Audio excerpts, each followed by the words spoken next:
Ok, xin chào tất cả các bạn. Chào mừng mọi người đến với ngày thi đấu thứ hai vòng bảng của IVC 2022 khu vực Đông Nam Á.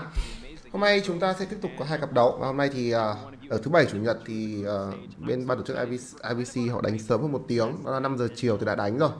Thứ sáu thì phải đánh 6 giờ, nhưng mà thứ bảy chủ nhật thì chỉ đánh bắt đầu từ 5 giờ thôi. Sẽ sớm hơn một tiếng. Và ngày thi đấu hôm nay chúng ta sẽ có hai cặp đấu của bảng C và bảng D. Ngày thi đấu trước đó, ngày thi đấu đầu tiên thì đó là hai cặp trận bảng A bảng B, và hôm nay thì là bảng C bảng D sẽ tiếp tục chơi. Và cặp đấu đầu tiên, cặp đấu giữa iKun cùng với GS, và sau đó là cặp đấu thứ hai giữa hai team TMX cùng với đó là Noi. Xin chào mọi người. Ở 3 ngày cuối tuần thì IBC sẽ đánh và họ sẽ chơi hai trận trong một ngày. Các bản lịch đấu nó sẽ là như vậy. Thứ bảy chủ nhật thì đánh sớm hơn 1 giờ. Ở ngày thi đấu hôm qua thì hai đội đến từ Việt Nam là MP cùng với Sugar thì đều có chiến thắng. Và hôm nay thì hai bảng đấu này thì đều không có các đội Việt, và trong đó thì thật ra có một cặp trận đầu tiên này nó sẽ khá là đáng xem khi mà đương kim vô địch GS sẽ ra trận đầu tiên trong vòng bảng và đối đầu với một đội đó là iKun. Bảng C là bảng có thể nói là khó thở nhất của cái vòng bảng IBC lần này, khi mà cả BEL lẫn GS đều ở trong đây, và hơi đáng tiếc một chút cho iKun họ ở một bảng hơi căng, Father, you taught us that the Shao family must act like bamboo in the winter, unruffled and composed. But what if the powerful seek our downfall? What good is our composure? Nói chung là với những gì iKun họ thể hiện ở cái cặp trận vòng quay card thì thật ra chúng ta có thể nói là họ là một đội không yếu. Họ hoàn toàn có thể đủ thực lực vào được ít nhất là top 8 của cái IBC lần này. Tuy nhiên họ lại khá đen đủi khi họ ở trong một bảng thực sự khó. Nếu mà iKun vào bảng B thì thực sự bảng B nó sẽ thú vị hơn rất là nhiều. Hoặc nếu mà họ vào bảng D thì cái cơ hội để họ đi tiếp cũng có. Nhưng mà rất tiếc, bảng C là một bảng có đương kim vô địch của giải đấu IBC lần này, đó là team GS. Và sau đó là một đội có ngoại binh mạnh nhất ở trong IBC lần này, đó chính là đội BL. BL có team Survival Đông Nam Á, và Hunter là người chơi đến từ Nhật Bản, là một Hunter rất nổi tiếng của Nhật Bản mà chúng ta đều biết đến, đó là Pipicha. Anh ta đã thi đấu cực kỳ ấn tượng trong vòng loại khu vực Nhật Bản COA5, và cả ở trong cái COA5, cái chung kết tổng của COA5 thì Pipicha cũng thể hiện được rất nhiều. Và bây giờ thì anh ta đang thi đấu cho bên BL ở trong IBC lần này với cái tên là Lead. Thì đây sẽ là ngoại binh có thể được đánh giá là mạnh nhất ở trong cái đợt IBC lần này của khu vực Đông Nam Á. Và việc mà ở chung bảng với hai team như vậy thì tôi nghĩ là iKun hơi khó thở, trừ khi bây giờ họ đánh bại được GS hoặc là đánh bại được BL thì họ mới có cơ hội. Còn nếu không thì việc họ thua hai trận là điều mà chúng ta sẽ có thể đoán trước được.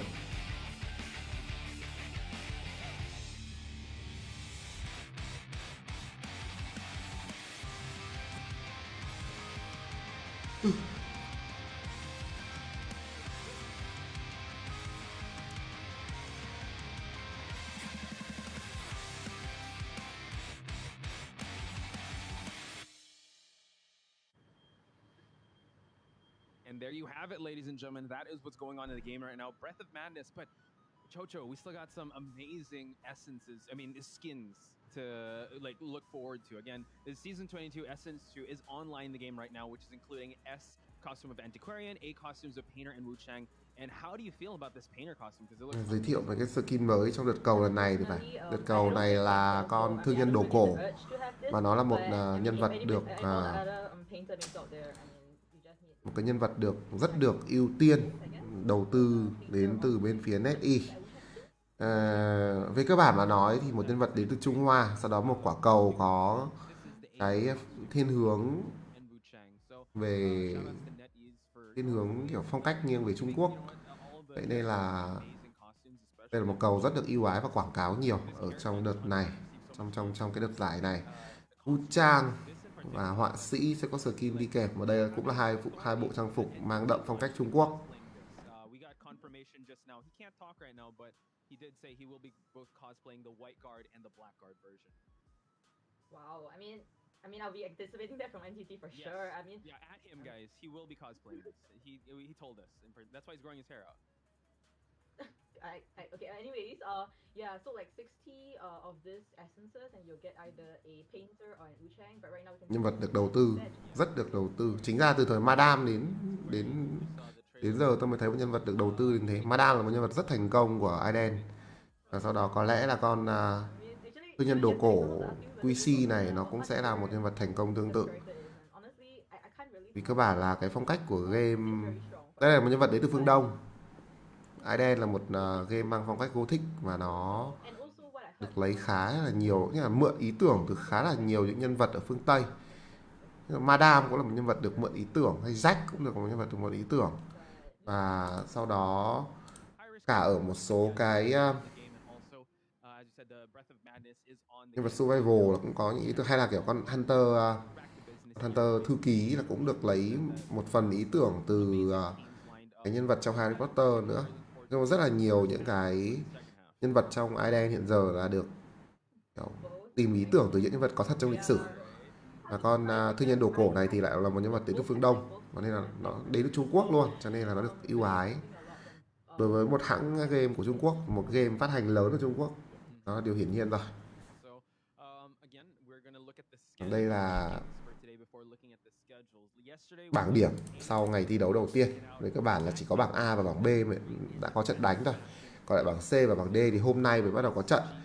Ở bảng A thì MP đang có một trận thắng, dương 2 điểm hiệu số round thắng, và sau đó là có 7 điểm dương, 7 điểm round point dương. Còn ở bảng B, Team Sugar họ có một trận thắng và đang dương 1 điểm hiệu số với 5 điểm, với cái 5 điểm mà round point. Cái thi đấu hôm nay chúng ta sẽ có 2 cặp đấu như tôi đã nói với các bạn. Đầu tiên là iKun và GS của bảng C, và sau đó sẽ là TMX cùng với Noi ở bảng D. Chúng ta đã nói về iKun và GS rồi, bây giờ còn TMX cùng với Noi. TMX là một đội có khá là đông những ngoại binh đến từ khu vực Nhật. 2 người chơi survival, có 2 người chơi survival, đó là Shirayuki và Yune, là 2 người chơi đến từ khu vực khác, như là một người từ Hồng Kông và một người đến từ Nhật Bản. Còn Noi thì họ có Hunter đến từ Nhật Bản. Đây là giới thiệu về Hunter của hai bên. iKun họ sẽ để cho Zeno ra trận ở round 1, và GS thì tất nhiên rồi, GotJ là người được đưa ra. Không hiểu sao cái thông số của GotJ lại là con thư ký, trong khi tôi biết anh chàng này thời gian gần đây luyện tập tượng sáp khá nhiều. Có lẽ là vì tượng sáp, ôi rồi win rate của thư ký anh ta 100% luôn kìa. Nhưng chắc chắn là GotJ không luyện tập thư ký, anh ta có stream và bọn tôi cũng có theo dõi. Tôi biết được là GotJ luyện tập sáp khá là nhiều ở khu vực Trung Quốc. Con Polun thì anh ta tập ít hơn rồi, bởi vì với các bản là Polun trong cái meta có nhánh 12 thì nó đã yếu bớt đi. Nhưng mà đây là giải đấu thì chưa có nhánh 12 được cập nhật vào, thành ra là Polun vẫn đang mạnh, và đây vẫn là một con bài tủ của GotJ. Anh chàng này hồi xưa thì hội nổi tiếng với ma nhện, sau đó meta Riwick, Madame thì anh ta cũng có thể chơi được nhưng không thực sự xuất sắc. Chỉ khi mà con Polun ra mắt thì đấy mới là thời mà GotJ anh ta bá chủ cái Đông Nam Á này với cái chức vô địch của GS của IBC 2021. Rồi, đây là hai thành viên survival của hai bên, 481 và GNTM. 481 này thì tôi không nhầm là Nerukun. Nerukun là một người chơi vô địch IBC 2020 với team OSM.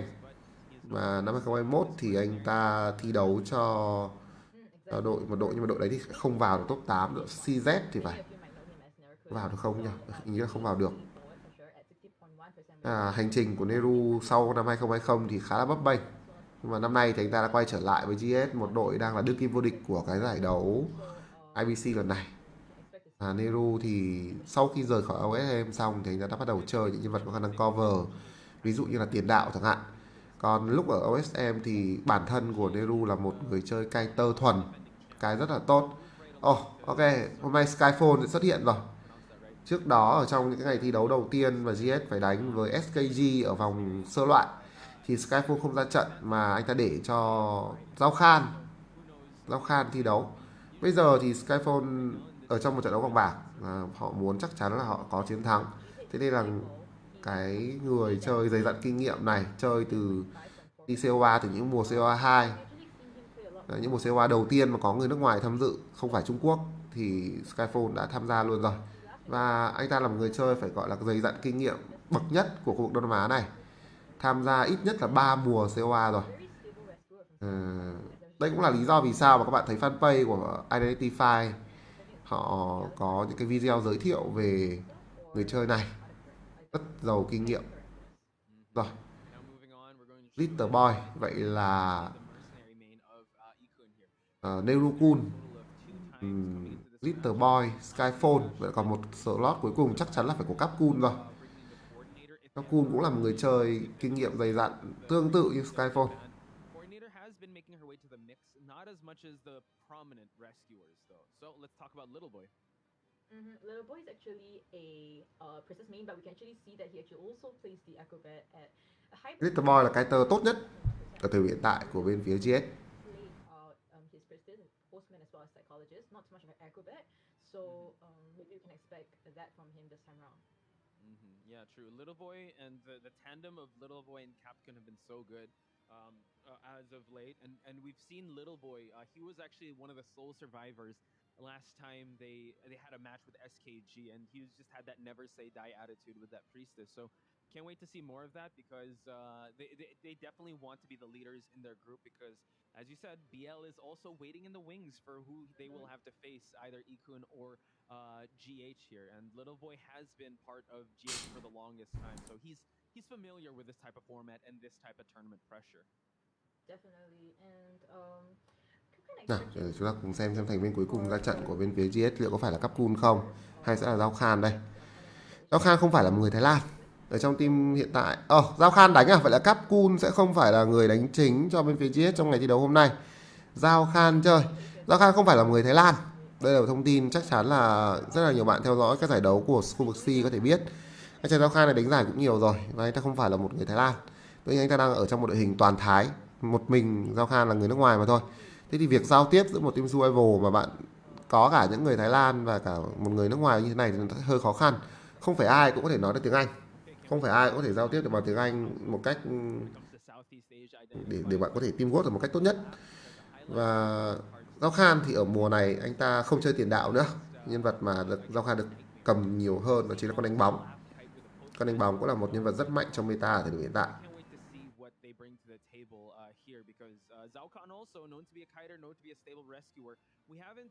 Rồi, vậy là Giao Khan, Neru, Little Boy và cuối cùng là Skyfall. Hunter sẽ là Godjay. Bên phía GS còn một Hunter nữa, đó là Seichu. Và Seichu chắc là sẽ được đưa ra ở những round đấu, ví dụ round đấu thứ 3 chẳng hạn. Bởi vì về cơ bản mà nói thì Godjay bị hỏng một số con Hunter từ round 3 trở đi. Thế là anh ta đánh chắc tay được nhất ở thời điểm hiện tại là Polun. Sau đó là Godjay còn Galati. Và Gala thì thực ra là bị yếu đi so với meta ở thời gian trước đó rồi. Còn một nhân vật nữa mà Godjay đánh được là Madame Red.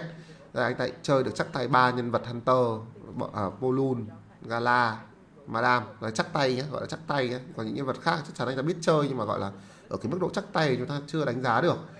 Nhưng mà Seichu thì có thể chơi được nhiều Hunter hơn. Seichu thì chơi được Gala, Bonbon, Polun, Kingwick và cả gây xa đó. Thật ra Seichu chơi được khá nhiều thì gây Seichu có thể sẽ là một cái con bài ẩn của GS để tung ra ở những round đấu thứ 3 trở đi chẳng hạn. Nào, chúng ta sẽ đến với ban pick map của round 1. GS cấm đi xưởng vũ khí và Ikun họ pick bệnh viện cho map thi đấu đầu tiên. Đây là một map pick để hạn chế Polun của bên phía GS, một lượt pick khá là tốt của các thành viên bên phía Ikun. Họ pick map khá tốt và bản thân GS cũng tính trước được việc là họ có thể sẽ bị cấm, họ sẽ bị pick những cái map khó thì họ cấm trước một map khó, đấy là xưởng vũ khí. Hôm qua cái việc đánh Polun ở xưởng vũ khí nó gãy đến thế nào thì Severus của bên phía Sugar đã cho chúng ta được thấy rồi. Cái tỷ lệ thua của Polun ở mắt xưởng là rất cao. Và kể cả bạn có đánh tốt thế nào nhưng mà cái việc mà đối phương chơi được với bạn một cách khá là dễ dàng ở xưởng vũ khí là điều hoàn toàn có thể.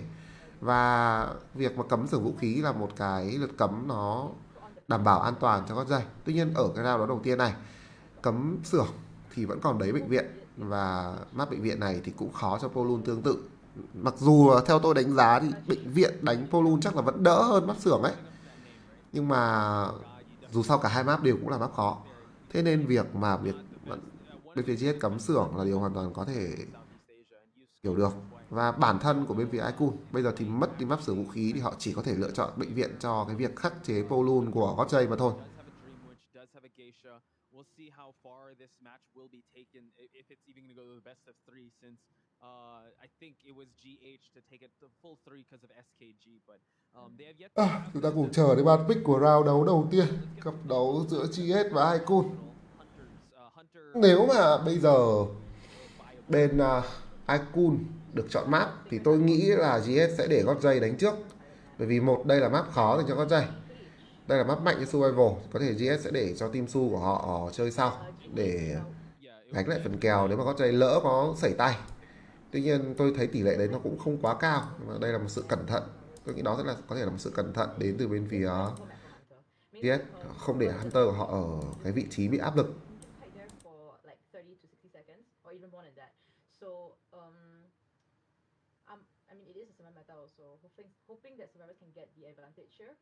But at the same time, hoping Hunters wouldn't get 4-run consistently is a very dangerous map. GH didn't ban it, so... But at the same time, I think they decided GH didn't ban that map because there is a Dream Witch from Zeno's side, and Arms Factory is very favorable for Dream Witch mates.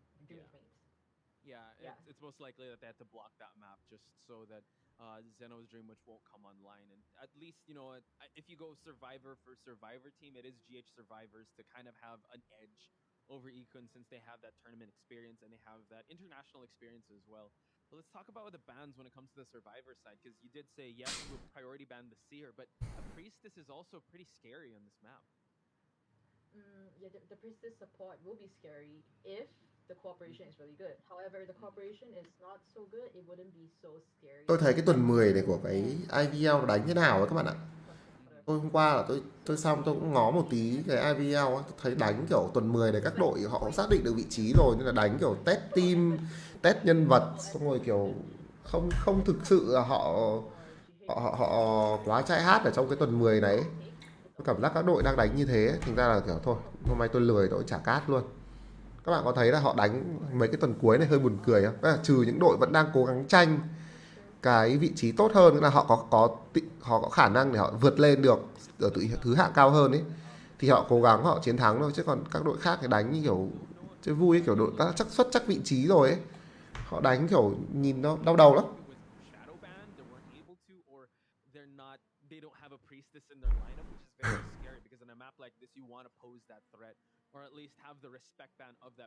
Cái đánh kiểu xả hơi funny nhiều hơn là việc try hard như đầu mùa thì đội nào đánh cũng căng, giành giật nhau từng tí.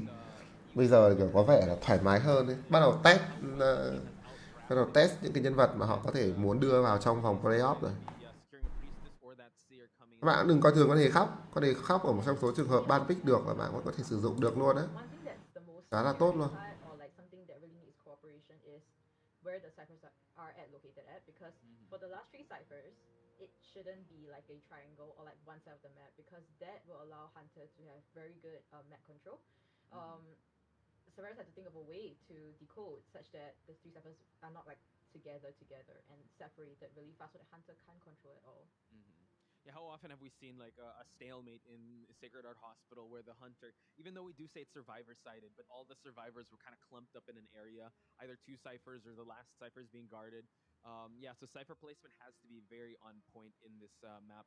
I want to get your thoughts also, Chocho, when it comes to decoders. We've kind of seen the fall of like the mechanic here in IVC and more priority towards these support lines. Nào, chúng ta sẽ đến với ban pick của round đầu tiên. Không. Đúng rồi. Ban pick. GS đối đầu với iQOO, đương kim vô địch của giải đấu IVC này. GS năm nay họ vẫn rất mạnh. Họ có thêm những sự bổ sung nhân lực, mặc dù là Atari đã nghỉ, tuy nhiên thì có sự quay trở lại của Nerukun và sự bổ sung đến từ Giao Khan. Không phải là Cosjay đánh trước, Cosjay sẽ đánh sau. Bên phía GS sẽ cho team Survival thi đấu trước với Zen-O. Và Zen thì cũng là một Hunter có lẽ là nhiều người biết đến của khu vực Đông Nam Á. Anh ta là thành viên của team BL ở trong thời kỳ COA 4 và đã từng tham gia COA 4, đã từng thi đấu thế giới ở trong đợt COA 4 rồi. Và bây giờ thì Zen quay trở lại ở cái IBC lần này với team iQOO. Anh ta vẫn là main, một người chơi main Mộng Phù Thủy, gây xa, và sau đó bây giờ thì có cả con Nai Át nữa. Zen thì cũng đã đủ 3 Hunter cho việc mà thi đấu rồi. Anh ta cấm tiên tri và bác sĩ tâm lý trong 2 lần cấm đầu tiên của mình. GS họ đưa ra 2 lựa chọn đầu, đó là tiền đạo cùng với nữ chủ tế. Tiền đạo có thể sẽ cho 481, nữ chủ tế sẽ cho vị trí của Little Boy. Lính đánh thuê là lựa chọn thứ 3 mà GS họ đưa ra. Đây là một lựa chọn khá là an toàn. Họ biết Zeno, họ quá biết Zeno rồi, thi đấu với nhau rất nhiều lần rồi. Cái việc mà bạn nắm được thông tin của đối phương là điều hiển nhiên. Và bây giờ thì diễn viên tập kỹ sẽ là lượt cấm cuối cùng của Zen. GS sẽ đưa ra lựa chọn gì đây? Tập kỹ bị cấm rồi, họ còn ong. Họ còn ong. Có muốn đánh ong không? Hay là bartender cũng là một lựa chọn. Và có vẻ như con ong này đang được nhắm đến bởi phía GS rồi. Ong, chủ tế, tiền đạo, lính đánh thuê, một team khá là ổn để thi đấu với Mộng Phù Thủy. 481 là Nerukun. 481 là Nerukun đấy. You have the support of that forward, and we know that Zhao Khan's just really good, and also 481. So Dream Witch is coming inbound for Zen, so he's gonna have to be very careful because he's going up against I would say a powerhouse of a team. So he's gonna have to have the best foot forward, have the best possible chase, and I'm gonna throw that question to you. Out of all this, what do you think is the best possible chase? This is gonna be difficult. This is It's hard. I think yeah. yeah, I think I would say Priestess. Mainly because the thing about Entomologist is that it can kite really well. The beast that is on is going to give it its speed boost, and it's going to make it very hard for the Dream Witch chase. However, if the Dream Witch was to like chase Priestess, there won't be so much of a support anymore because True. Priestess follows is on herself. She can't. Yeah. So so I think the best chase would be Priestess. But if Zhao Khan were to park his beast, which okay, sorry, I totally forgot about it, but Nào, Mộng Phù Thủy trên Zeno của round đầu tiên. Đây là nhân vật mà Zeno đánh tốt nhất, theo tôi đánh giá là như vậy. Và nếu anh ta gây được khó khăn cho GS ở trong round 1A thì cơ hội cho iQOO không phải là không có ở trong kèo đấu này. Mặc dù họ đang phải đối đầu với một đội hàng đầu của Thái Lan và đã là đương kim vô địch của cái IBC này năm 2021, mà không phải không có cơ hội dành cho họ. Thực sự là như vậy. Cảm ơn Hạ Bang nha.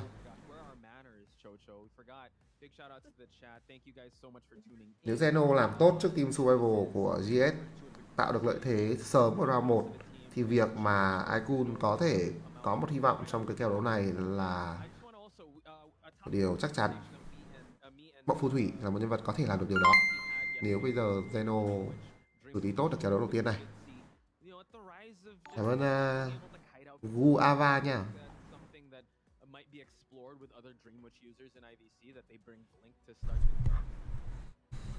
Maybe did see a Blink Dream Witch yesterday, but at the same time, it is. I mean, I'm thinking, I'm hoping that Zone's gonna bring controller because sometimes, it might be Jade might be able to give a free hit like that, and yeah, maybe delay a rescue to an overhalf rescue. So I think that would be more useful.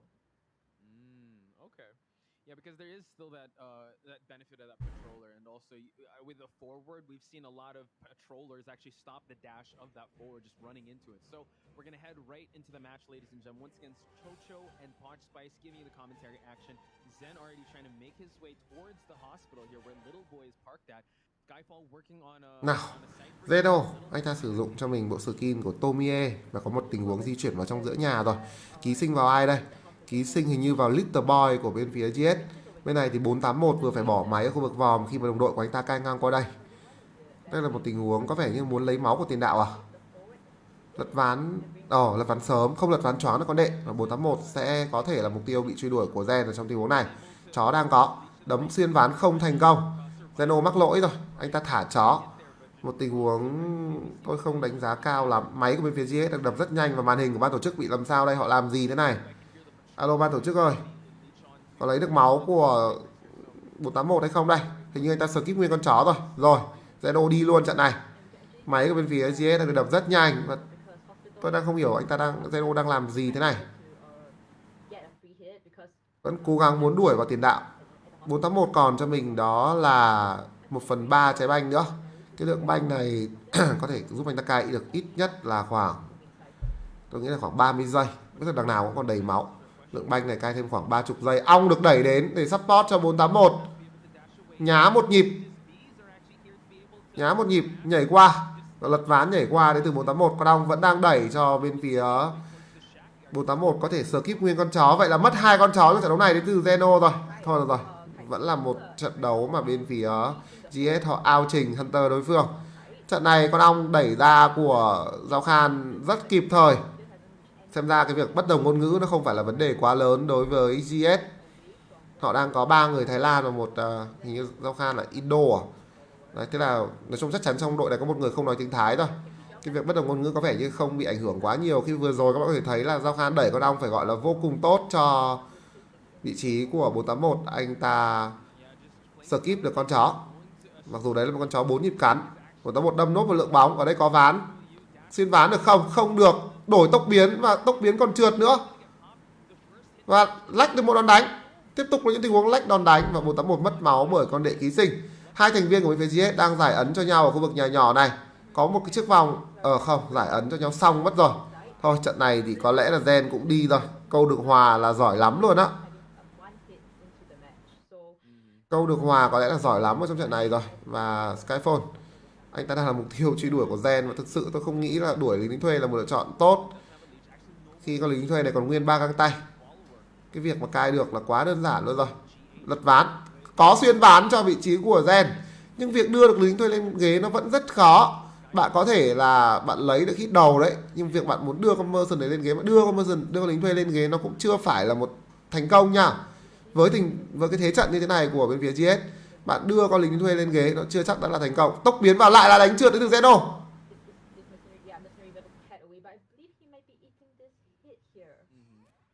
Rồi. iPhone này ta hơi tiếc găng tay một chút, vẫn còn 2 găng tay nữa nhưng mà trong tình huống đó ta không muốn sử dụng. Bây giờ thì 2 chiếc máy cuối của GS đang gần xong cả rồi. 48 40. Thế máy như này đưa một người lên ghế xong có lẽ là máy đối phương sẽ pram luôn. Little Boy đang là mục tiêu bị truy đuổi. Có ấn mới đến từ Gen, anh ta tốc biến qua để ấn vào Little Boy. Tốc biến qua 2 tấm ván đã được lật sẵn nhưng mà con đệ vẫn đứng lại ạ. Bây giờ thì treo Skyfall lên ghế rồi. 481 đang ở, không, Giao Khan đang ở rất gần. Tôi nghĩ là Giao Khan sẽ là người cứu. Bây giờ cứu ra mà delay đòn đánh được thì có lẽ là 2 chiếc găng tay kia của Skyphone sẽ được sử dụng để câu đủ thời gian cho máy cuối của phía GS được hoàn thành. Giao Khan bị phát hiện vị trí rồi. Tôi nghĩ sẽ phải có delay đòn đánh đấy, chứ không thể nào bạn không lấy máu của con nhà côn trùng học này được. Máy cuối đang được đập. Máy cuối đang được đập dư ra luôn. Họ bị ca một máy và sau đó họ đập dư hẳn ra một máy nữa. Đấy các bạn thấy không? Cứu có delay đòn đánh, sau đó ra ghế Skyphone sẽ búng thẳng một găng tay đi. Bây giờ nếu Hunter đuổi anh ta thì lại là một tình huống Skyphone sẽ cố gắng cai tiếp và cai càng xa máy ta càng tốt. Zeno đang muốn kiểm soát chiếc máy ở khu vực nhỏ nhỏ. Đây không phải là một chiếc máy duy nhất của VGS, họ còn một máy nữa cơ. Và thậm chí bây giờ các thành viên của GS còn đang muốn bốc nốt một chiếc máy thứ 3 ở trận đấu này ở khu vực vòm. Đập đủ 7 máy luôn. Kiểm soát không được. Thực sự kiểm soát không được.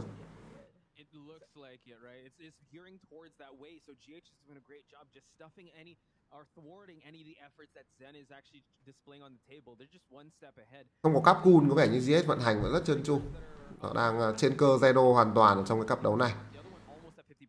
Ôi, sao cái Gen như kiểu bị lag thì đấm kiểu gì không biết, lách ông cái lách xong né luôn cả đòn đánh mà. Đang có một tình huống giải ấn ngay bên cạnh của Gen. Giao Khan và kia là Little Boy à, đúng không? Tôi không...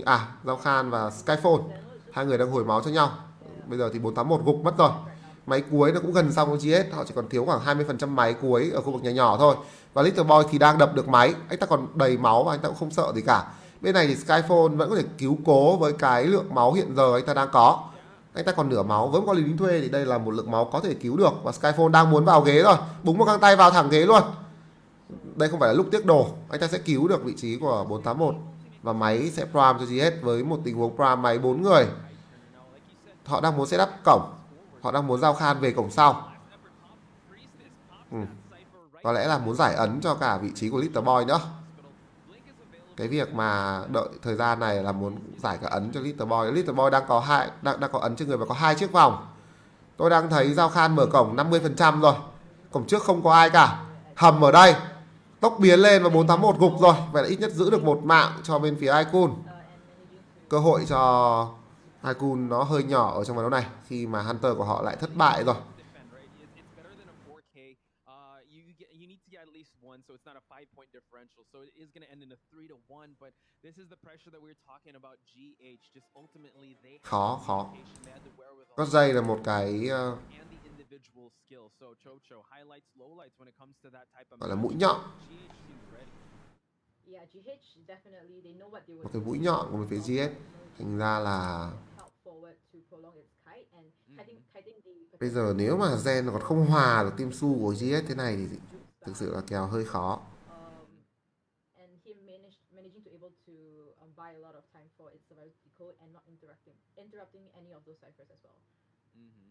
Yeah, it was actually a great showing of how they were able to be able to counter the Dream Witch, which is one of the aces in the hand of Zeno. So that's a huge emphatic statement.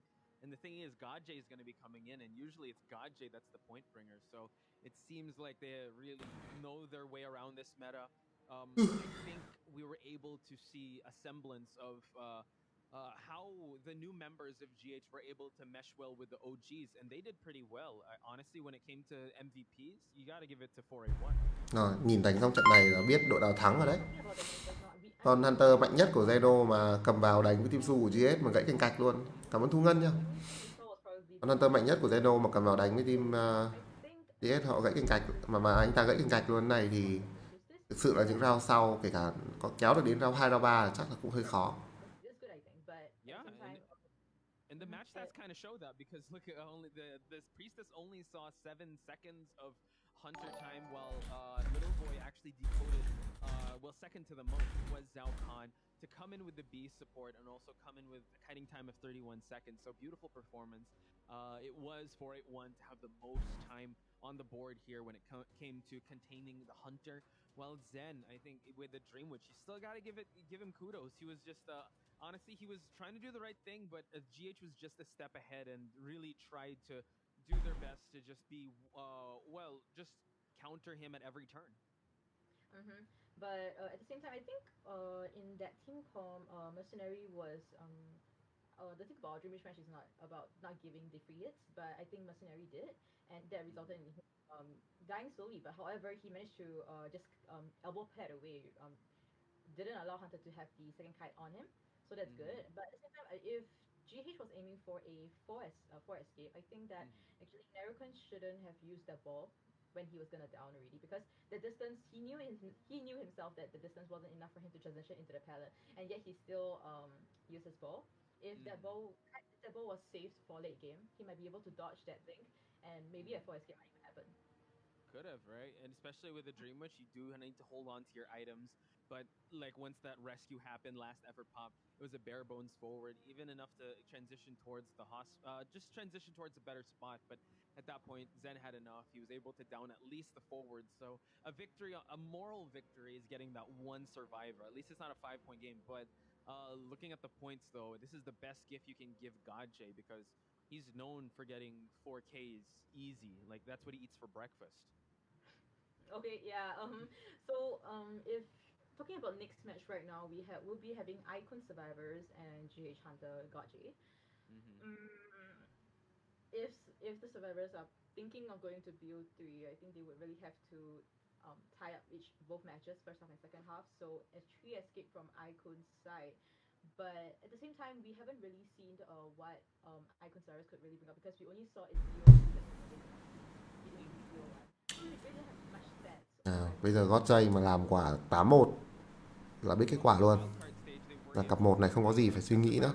Trước đó tôi nghĩ là sẽ có một phần cơ hội cho Icon nếu mà Zeno làm được gì đó trước team Su của GS.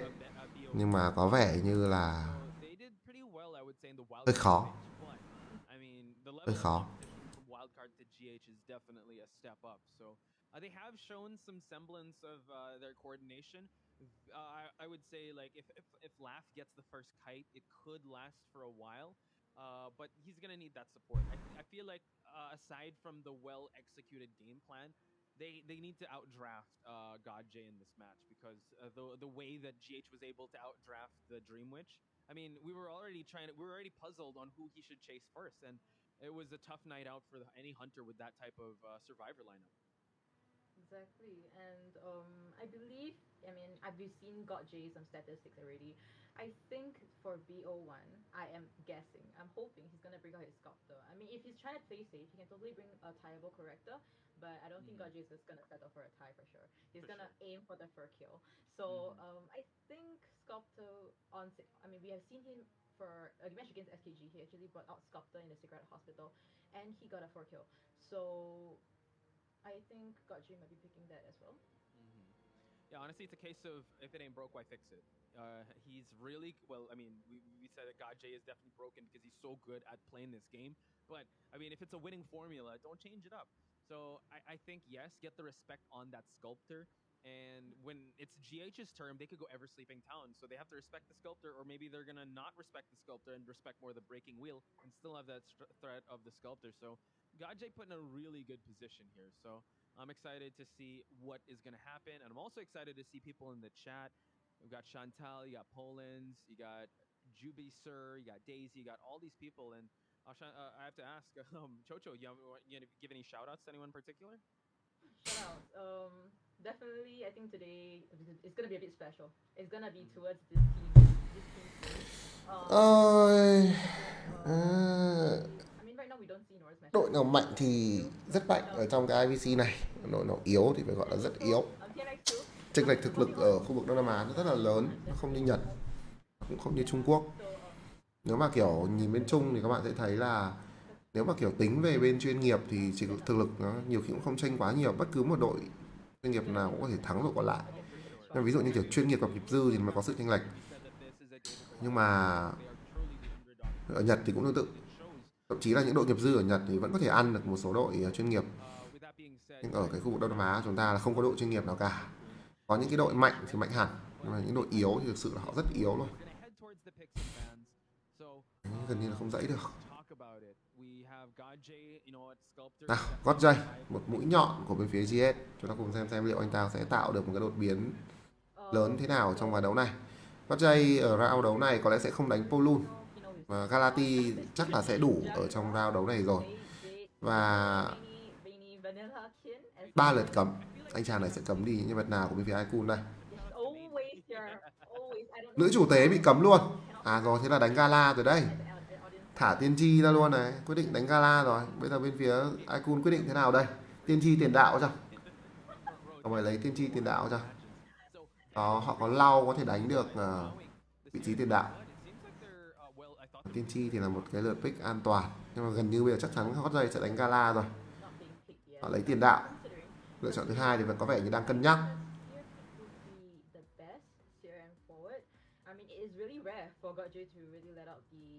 Tạp kỹ. Thế là không lấy sớm một lựa chọn Tiên Tri, mà họ sẽ lấy con diễn viên tạp kỹ để tăng cường khả năng cai.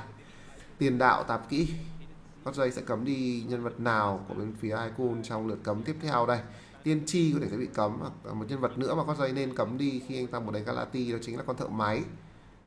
Bây giờ cấm Tiên Tri, cấm thợ máy thôi. Hay là cấm lính đánh thuê của đối phương. Cấm lính thuê cũng được. Đánh vào khả năng giải cứu. Bạn chỉ cần từ hòa trở lên, bạn đánh vào khả năng giải cứu là một lựa chọn ổn. Tiên Tri bị cấm. Vậy là vẫn quyết định cấm đi con bài Tiên Tri này. Icon, họ còn lính thuê, họ còn thợ máy, họ còn ong, họ còn đưa thư. Khá là nhiều những lựa chọn mạnh. Và lính đánh thuê được lựa chọn rồi. 2 giải cứu và một Kaiter mạnh. Đây là một đội hình khá ổn. Bây giờ nếu mà lấy đưa thư thì họ sẽ... Icon khá là thích đánh đưa thư nha. Họ pick đưa thư khá nhiều và Godjay cấm con đưa thư của đối phương rồi. Mỹ Nhân thì sao? Actually, I was thinking about Postman, but you know what, God J, he knows the current meta right now. Icon, Postman Mỹ is Nhân thì sao? Kaito Con gì kia? running speeding buffs. Đó là thợ bán đồ chơi. Ok, ở bệnh viện Thánh Tâm này một con bài bí mật của Icon chăng? Một con bài bí mật. Họ xách luôn ra ở cái vòng bảng này. Khi mà tôi đang thấy thợ bán đồ chơi. Ai là người chơi con đồ chơi này đây? Godjay thì sẽ đánh Galati. Đây là điều mà chúng ta đoán được rồi. Không có gì bất ngờ cả. Actually plays this one merchant, so I'm expecting to see quite a bit from her, and we can see God J picking the sculptor as usual. Okay, yeah, no surprise here with that sculptor pick, but with the toy merchant, that's probably the kicker of their pick. It's gonna have to come and work online. If ever, it has to pay off, right? Because Icon really needs the win here for them to tie things up. And I do see in chat that we got Chantal, we got Melly, we got Aurora. She is joining us in the chat. Everyone's saying hi to Aurora. She is going to be coming and playing soon in the Noir match. And I want you guys to give your love and support. I want some green hearts in the chat for GH and orange hearts for Icon. I don't know what emojis, so I'm just going to go with what the color we see on screen. What does Icon stand for? Would you happen to know? Not at all. I think it's just a random name. Okay, cool. So yeah, we're just gonna go with the orange heart then. GH is good luck, have fun, so we know that. But I don't know if there's. Oh yeah, it's the 4-leaf clover for the good luck. So this is gonna be an interesting match. It's still favoring God. Vậy là GNTM sẽ là người sử dụng đồ chơi. SuPX sẽ là người đánh tạp kỹ. Tính lính thuê cho vị trí của Suen. Và cuối cùng là Lau. Bây giờ sẽ đánh con tiền đạo. Họ sẽ phải đối đầu với Godjay trong một thế thua của Hunter của họ trong round đấu 1A trước đó. Thắng Godjay không phải là một điều dễ. Thắng Godjay không phải là một điều dễ. Không có nhiều team survival trong cái giải đấu lần này có thể thắng được anh chàng Hunter của bên phía GS. Đúng rồi, cái team này có mỗi ông Lau đánh tốt nhất thôi. Ba ông kia thì khá là bình thường. Ông tiền đạo là biết chơi nhất. Nhưng mà thường ở trong Team Su các bạn sẽ có thể thấy là một cái nghén không làm nên mùa xuân.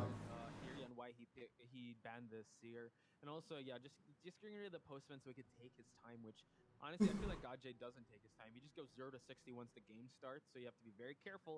So we're going to head straight into the match, back to Sacred Heart Hospital. God J on his calling card of a hunter, going with the sculptor, making his rotations, actually heading straight towards Laugh, who is at the shack area.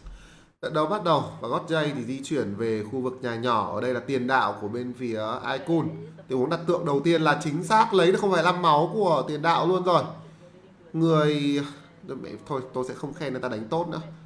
Tôi sẽ không khen ông Lau cái đánh tốt nữa. Vừa khen xong thì ông ta ăn luôn một tượng rồi. Ăn cái tượng rõ rơ luôn. Tình huống sử dụng bóng đâm về phía trước nhà nhỏ. Và Lau thì đang muốn cai ở đây.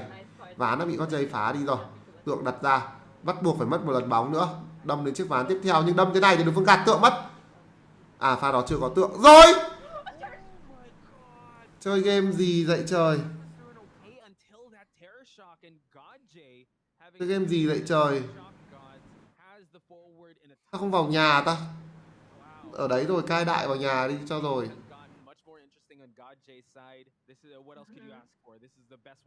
Ông Lau này, ông ấy ở đấy, ông cai đại vào nhà đi cho rồi. Ông dừng ở đây, ông ấy chết thì làm ăn gì ta? Đó. Thôi, đây chắc là một kèo dễ cho GS rồi. Không có một cái bất ngờ nào xảy ra đâu các bạn ạ. Tính thuê của Suen cứu khá tốt.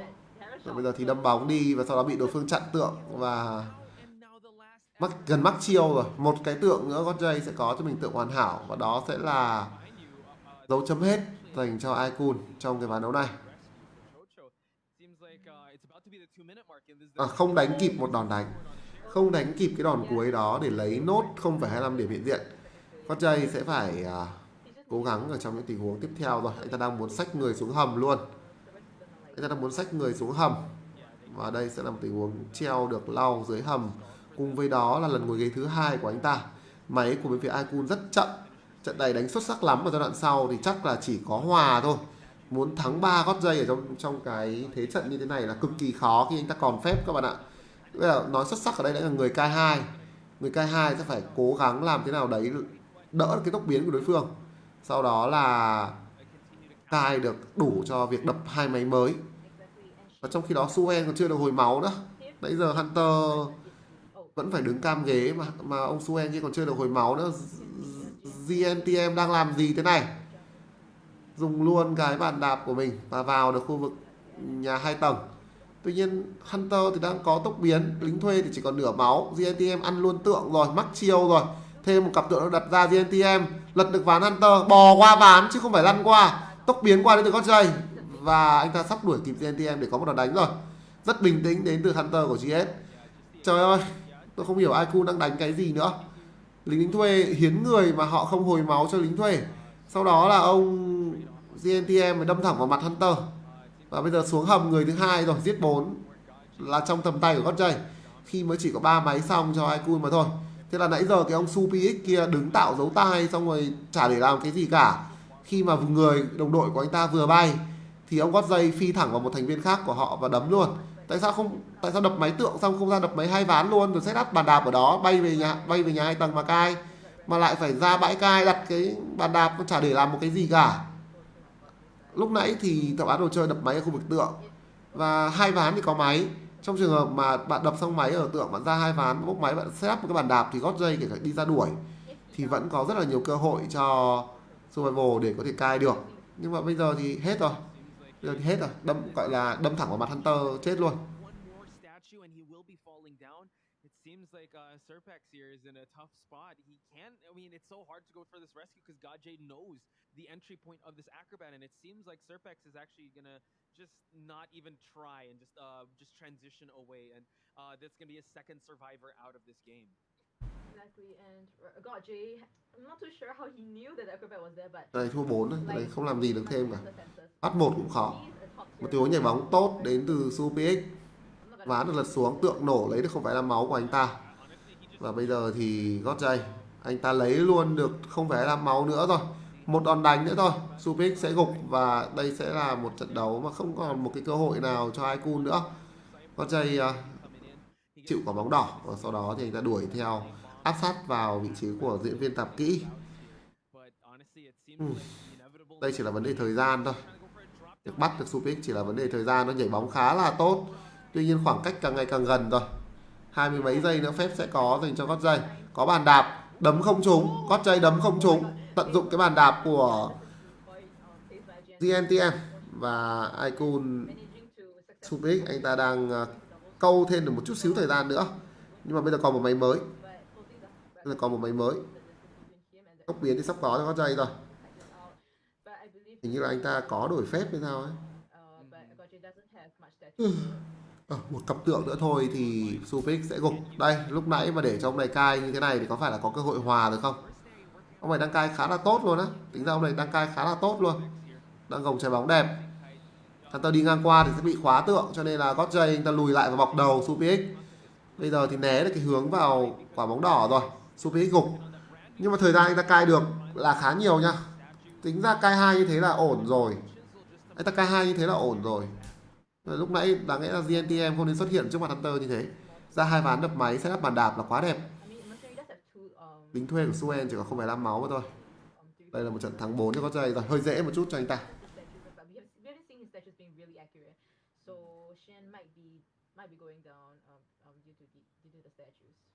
Ooh, and like you said, yeah, he does have that delayed damage, meaning the acrobat has to pop up, but with the Cypher only at 26%, it's going to be a tough call. Mercenary takes really long getting up, so it's just only a matter of time. Godjay just has to go back and forth to secure that 4K and really cement their lead in this match. Tries to drop a chisel, but no one there, and Serpex still trying to give enough time for the Mercenary to pop back up and try to work on a Cypher. So you got to give it up to Icon. They are going down swinging in this fight.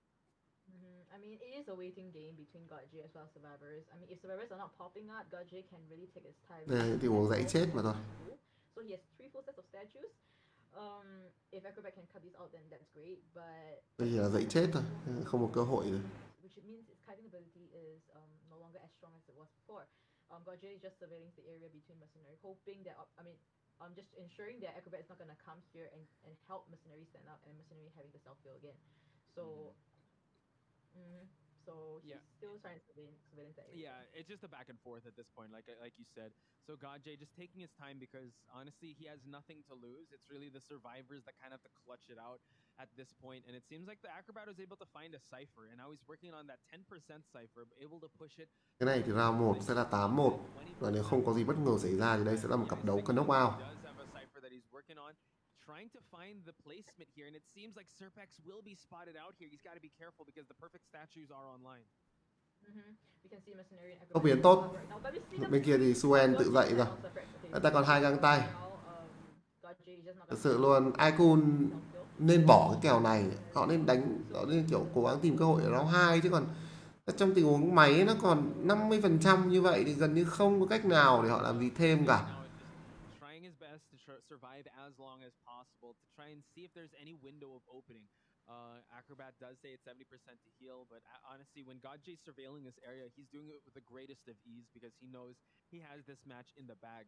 He's just surveilling the area once that chisel is done on cooldown, but now actually we see that the Mercenary able to kind of close out the distance and pick up the Acrobat. So Godjay kind of overextending to the back exit here allows the Acrobat to be fully healed. So Icon still staying alive here, Chocho. Not too sure why Gojira decided to be conservative when not trying to be conservative when Acrobat no longer has self heal here, because Mercenary can just go there and heal, and we can see that already happening. But Hunter is now back again on Serpex. Shion is taking this time to really go to the cipher and try as much as possible, hoping to get that one escape during this round. Yeah, trying to avoid these statues. One hits, and now let's see if he's able to get this jump to happen. Excellent activation, but the statues, the barrage of statue, able to drop this Acrobat. And now Mercenary being chased out using his last elbow pad. So Godjay very methodical, very surgical with what he's doing now. He's just making sure that he wants to be able to secure this down. And the inevitable is about to catch up to the survivors now. This is just gonna be a time match right now. So it's just Shion might not be able to kite this up and no longer has any elbow pads to do this anymore. So what do you think about this match? Yeah, well, I mean, he's going. Thật ra là dãy cái này nó không có một tí ý nghĩa nào ấy. You're gonna have to earn this, and he tries to go for a drop down, a pallet drop there, and it seems like Dãy này nó không có ý nghĩa gì ấy các bạn. Tough game for Godjay, and now eventually getting that hit. All of them have popped their self heals. It's going to be a GG that's going to be called. Godjay still living up to the 4K, but Icon just kind of dragging out time just to see if Godjay. Đây sẽ là một cặp knockout rồi, quá dễ cho GS luôn. Chắc là chỉ có BL là đối thủ của họ ở cái cặp đấu này thôi. Pipita. Emojis as well. So they are showing their support, but they're being tested by the defending champs themselves, GH. And now Godjay, living up to his 4K potential, getting themselves a perfect game for the Hunter. Pipita đánh cân kèo được với Team Su của GS, hoặc là thắng được Team Su của GS thì sẽ là một cái cơ hội rất là lớn cho họ. Cho BL chứ. Bây giờ xem là GS nhất bảng hay BL nhất bảng thôi. Nhất bảng này sẽ gặp nhì bảng kia mà. Thế nên là bây giờ bạn cạnh tranh vị trí nhất. Cạnh tranh vị trí nhất bảng xong bạn gặp đội nhì bảng bên kia là sẽ là một kèo nhẹ hơn.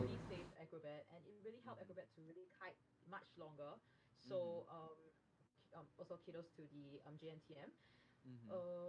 Acrobat wise, did an amazing kite.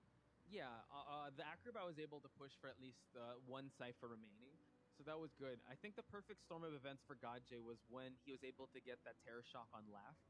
Like you said, it favored him to just eat a regular hit and just starve him from that presence, because once he got that Terror Shock, he unlocked the chisel right away. So I think that kind of solidified him winning the early game to mid game, and also Toy Merchant on that basement, and the placement of Godjay's camera, just knowing where the entrance of Serpex was going to be coming for the basement rescue, just denied it just by pure camping instinct alone. So that's the perfect storm of events for Godjay. But like you said, there were some shining moments also on Ikun's side. For them to drag it out this long, for the Acrobat to kite for such a long time, it's still they still want to cement themselves in this competition to get more experience up against one of the best here in Southeast Asia. Mm-hmm. Maybe I think one of the what Gajay did was Gajay's statue placement was very accurate. Able to hit both Acrobat as well as Tori mentioned very well, and also Tori mentioned did a great Thật ra job trận này vẫn đánh with hòa được. Masa. Như các bạn Yeah, là against cái pha Masa. xử lý hiến khá là tốt. Xử lý hiến xong thực ra cũng xong được đến khoảng hơn 3 máy. So Nhưng mà cái lỗi lớn nhất ở đây tôi đang cảm thấy của bên phía Icon là đầu tiên họ không hồi máu cho nhau và không hồi máu cho lính đánh thuê. Thật ra làm như thế thì các bạn có thể cipher rớt được. Nhưng mà cái người thứ hai là diễn với tập kỹ hoặc là đồ chơi phải cai tốt cơ. Thì nếu mà cách đấy, nếu mà trong tình huống đấy làm tốt nhất thì chắc là đi ra đặt một cái bàn đạp ở hai ván cổng trước, ở cái máy hai ván cổng trước, sau đó bạn đập máy thôi, đồ chơi cứ thế mà rớt máy thôi. Trong trường hợp Hunter về đuổi lính thuê xả 3 găng để cai, xong tạp kỹ ra đập một máy mới nữa, thì sau đó họ còn một cái máy 8-90% ở khu vực bãi cai, thì lát nữa quay về bù là xong, thì có thể may ra có thể có một trận đấu hòa. Nhưng mà kiểu cái ông GNTM kia tự nhiên đâm mặt vào Hunter luôn, tự nhiên không hiểu làm sao không đi heal cho lính thuê mà lại đi ra setup một cái bàn đạp. Thật sự luôn, tôi không hiểu điều đó mang ý nghĩa gì. Và gót giày đi ra đấy, ôi ngon quá, tự nhiên lại thấy con đồ chơi trước mặt mình mà mình còn đang kiểu trong trang trường hợp đang cam ghế ấy, đang chưa biết đi đâu rồi không, ra thấy ông kia phi thẳng vào mặt thôi đi rồi, it'll be easier for Icon if they get đi luôn rồi, heal to làm gì nữa đâu. if they want to hit GH, but it is very difficult, like we've mentioned before. GH is the defending champion this time around, so I'm not too sure how Icon will be able to overcome this. So Yeah, because if you take it one round at a time, right? If it's best of two, you wanna try to win that one, but you're still facing the meta of Gotcha, and let alone they're gonna be actually facing the map that GH picks. So it seems like the stars are kind of aligning for GH to have an early night in the office here. But I mean, Icon, let's see how well they've prepared for this. But we are gonna have a switch of 481 to Capcom, so the captain is coming back in. mm-hmm. So them shifting 481 out, there might be a reason. I mean, 481 does amazing kiting as well as support. He is a very support heavy player. So maybe GH is thinking they might not want to go too much of his support, maybe more of kiting characters, strong kiting characters actually. Mm-hmm. So I will have to say yeah. though, I mean, the MVP of the previous round was 481. So for them to switch in Capcom again, Capcom's a great survivor, but 481 seems to be on a hot streak tonight. So I guess they have something ready. Maybe they're preparing for Zen just brought out the Dream Witch and the Geisha, right? So I wonder what they're gonna be bringing to the table here. Since GH picks another, well, one of my favorite maps, we're gonna go to Red Church. Mm-hmm. Banning the not sure Chinatown, is it? Chinatown. Yeah, Mm-hmm. yeah. So GH picking the Red Church. I mean, it is a very like say old map, but I would say GH has been a very long. It's been a very long since the team was formed. They must be very Mm-hmm. familiar with the Red Church match definitely. So I'm thinking that I mean, if it's a Red Church match, I think it's gonna be support heavy though. But them Mm-hmm. bringing Capcom might be maybe they have a plan. They have a team comp that we Mm-hmm. are not too sure of, but I'm hoping to see Maybe if Capcom does come in and maybe Zhao Kahn is gonna give up the entomologist and give it to Capcom, and Zhao Kahn will be playing forward this time around, because Skyfall for sure would just play the rescuer, little boy, probably support or maybe decoder if ever the priestess does get banned. So the potential is still limitless for what they can bring to the table here. It's only a matter of time till we actually see how well they're gonna be performing with all of them on the table. So I think with the previous match with SKG, it was Capgun, Little Boy 481, and Zhao Kahn, right? Skyfall is one of the newbies. Well, not really the newbies, but one of the new people coming into this lineup. mm-hmm. um I'm still I think Red Church map. I mean, if GH is picking the Red Church map, they must be getting an advantage in that map. For I mean, because in Super Hospital it was a map picked by Icon, and definitely if you pick that map for your team, you want to get the advantage. However, Icon wasn't able to do that. GH was Mm-hmm. able to really control what I mean, both get what they need. So this might be very difficult for Icon side to get the advantage this time around. Yeah, that's true. Icon already. I think their chance of actually seizing the lead was actually at the start of the game, because they had map pick and Zen with his ace in the hole with the Dream Witch. Again, Geisha is also very viable, especially in this match. But they could just plain up ban the Geisha of Zen when they go up against it. So it's gonna be a little tough for Icon to try and rally back into this. But at least they're getting the tournament experience. Hy vọng là cặp đấu tiếp theo nó sẽ We want to find the best of hay the hay best một tí. out. Cặp này bắt đầu xem trận đầu, xem cái round 1 xong là không muốn xem tiếp. Các bạn ạ. Hy vọng là cặp sau, cặp của TMX. TMX là một đội 3 người Nhật đấu với Noi, hình như là Noi cũng là 2 người Nhật thế sao ấy. Đấy, hy vọng là sẽ đỡ hơn một tí. Like, I mean, it could be a good experience for Icon. I mean, it's not an everyday thing that you get to face against this type of high tier players. So maybe they could get actually learn something from this and do better the next time, especially in BO2 also.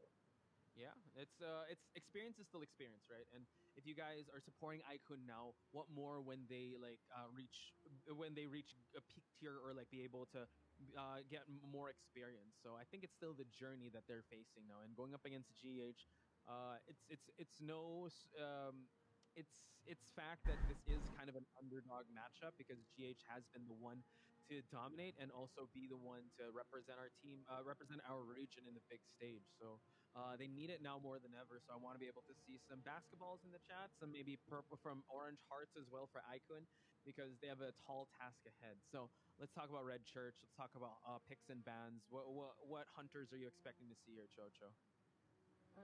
If GH God Jays comes up for BO2 Red Church, and if they ban Sculptor, I think Scott J might be bringing out the Spider. I mean, I've seen him play Spider in the Red Church. Pretty crazy. I mean, you can actually chair all the way to basement also, and his basement camping is, as you can see just now, they didn't even dare to come and rescue also twice. Yeah. So God J might be bringing out a Spider, but at the same time, like we've mentioned just now, I mean we've seen just now, he has a clerk. Ok, chúng ta sẽ đến với round đấu thứ hai, cặp đấu giữa hai team GS và Icon. Một lần nữa Zeno sẽ Hunter thi đấu trước và nhà thờ đỏ là mắt thi đấu được lựa chọn cho round đấu này. Zeno có thể đánh được Geisha và Naiad nữa. Một phù thủy của anh ta thì chắc là sẽ bị cấm rồi. Chúng ta cùng chờ xem họ sẽ ban pick như thế nào cho round đấu thứ hai này. Nhưng mà GS đang có một lợi thế rất là lớn, họ dẫn trước 7 điểm ở round đấu đầu tiên. But we can see the ban on the Syrian forward on Zeno's side. But GH, I think they might be banning Bloody Queen instead of Dream Witch. But because we can see that they can really kind of... Oh, but we see the ban on Dream Witch. Even though they did get the 3 run just now, I think that just to be safe, yeah, the respect as well. So they banned Dream Witch on the Red Church mat. But we can see the Mercenary and Priestess being picked this time around. Kind of slow decoding. Yeah, to start things off, right? And this actually just solidifies, Little Boy and Skyfall's characters. Banning the Acrobat, just taking away from Zeno cấm tiên tri tiền đạo. Bên phía GS cấm một phù thủy của anh ta và đưa ra hai lựa chọn đầu tiên, đó là lính đánh thuê cùng với nữ chủ tế. Lính thuê có lẽ sẽ cho Skyfall và chủ tế thì cho vị trí của Little Boy. Zeno cấm tiếp đi tập kỹ và bên phía GS đưa ra lựa chọn đó là bác sĩ tâm lý. Và bác sĩ tâm lý này thì khá là thoải mái. Ai cầm Capcom đánh rồi. Vậy là 481 được thay ra. 481 sẽ được thay ra và Capcom được đưa vào. Thì Giao Khan vẫn đánh đưa thư. Một đội hình khá là trung tính, nó có thể đánh được với rất là nhiều những Hunter khác nhau. Khi mà tôi nghĩ là Zeno không đánh được Polun thì kèo này nó sẽ khá là dễ cho GS. Còn bác sĩ tâm lý kia thì nó khá là sợ Polun. Đánh bóng không lấy đưa thư nữa mà chọn đánh bóng. Đây cũng là một lựa chọn hay. Đây là nhà thờ đỏ. Thì nếu mà bạn cầm mắc dãy, bạn chui vào góc của khu vực nhà thờ để bạn gục thì rất khó cho Hunter để có thể xách người ra. Và việc mà pick đánh bóng tôi thấy là một lựa chọn khá hay đến từ phía GS. Ít nhất là hay hơn có đưa thư. Madame Red cho Zeno. Khó này. Madame này hơi khó thật luôn á. Chắc là bắt được thẳng vào đánh bóng thì dễ hơn thôi chứ còn... đúng rồi, đánh bóng pick ra là counter con Geisha của Zeno. Zeno sẽ không dám đánh Geisha. Naiad Naiad cũng được. Với các bạn Naiad cũng được. Naiad có thể chống cover khá là tốt. Vậy là Naiad cho Zeno rồi, không phải là Madame. Mà Naiad thì đuổi đánh bóng sẽ khó khăn hơn.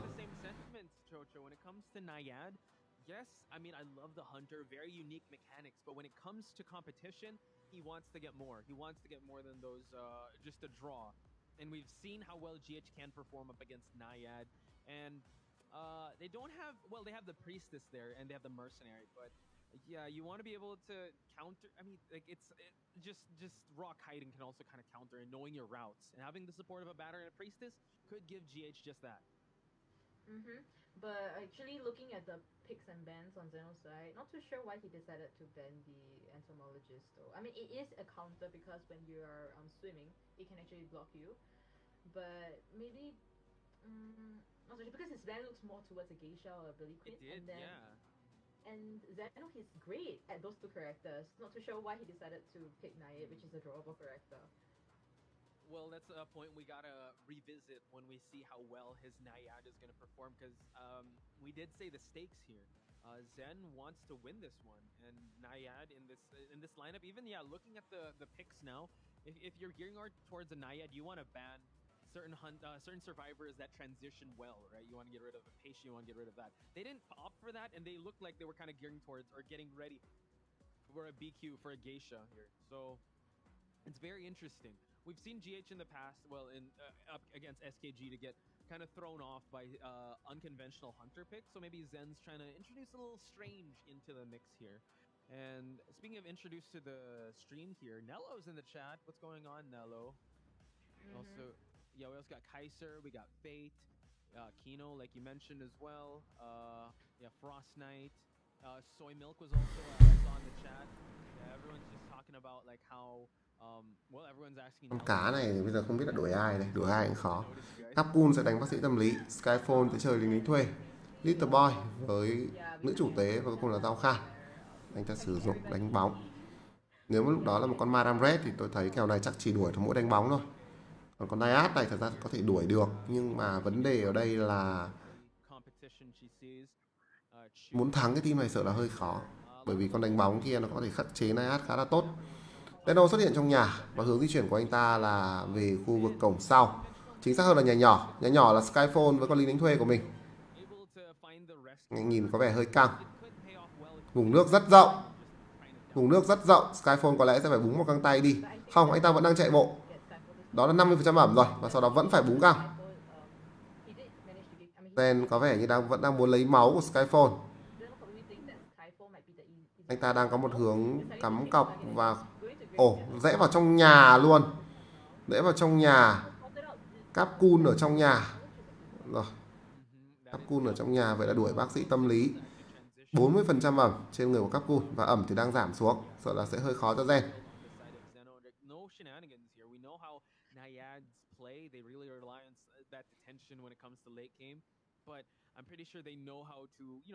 Vùng ẩm khá rộng nên kéo cọc rồi. Vẫn chưa muốn kéo cọc đến từ Zen. Thế thì anh ta sẽ không lấy được chút ẩm nào cả, mà chỉ lấy được một đòn đánh và survival mà thôi. Capcom có máu giả, và đây sẽ là một tình huống khó dành cho Zen. Vẫn là một tình huống khó, máy của bên phía GH được đập khá nhanh.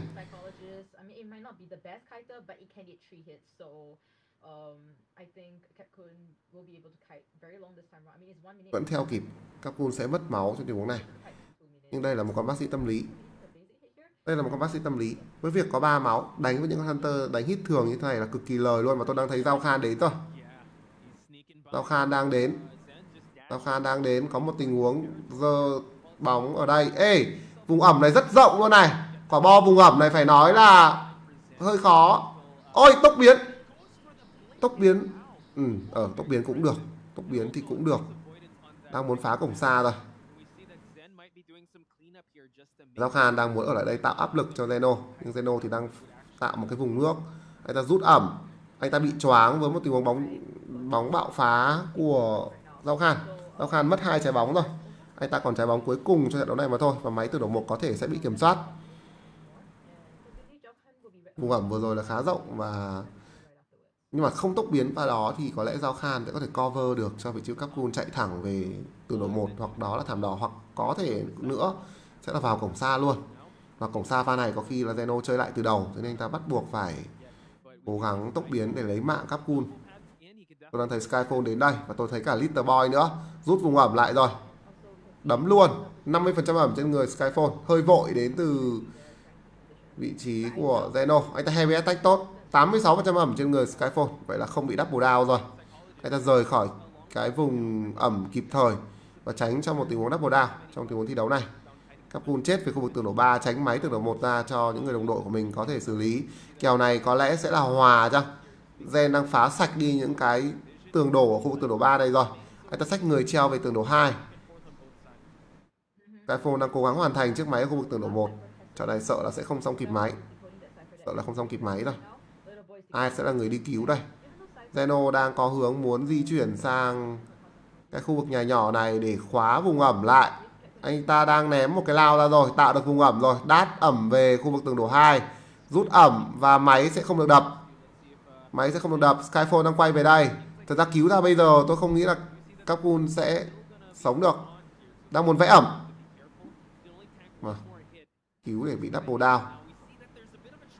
Capcom đang muốn thoát về chiếc vòng support trước đó của Little Boy. Ở bên kia có vòng. 2 vòng luôn. Máy, nhưng mà máy sợ là vẫn không xong kịp. Máy sợ là vẫn không xong kịp. Cần có Giao Khan ở đây.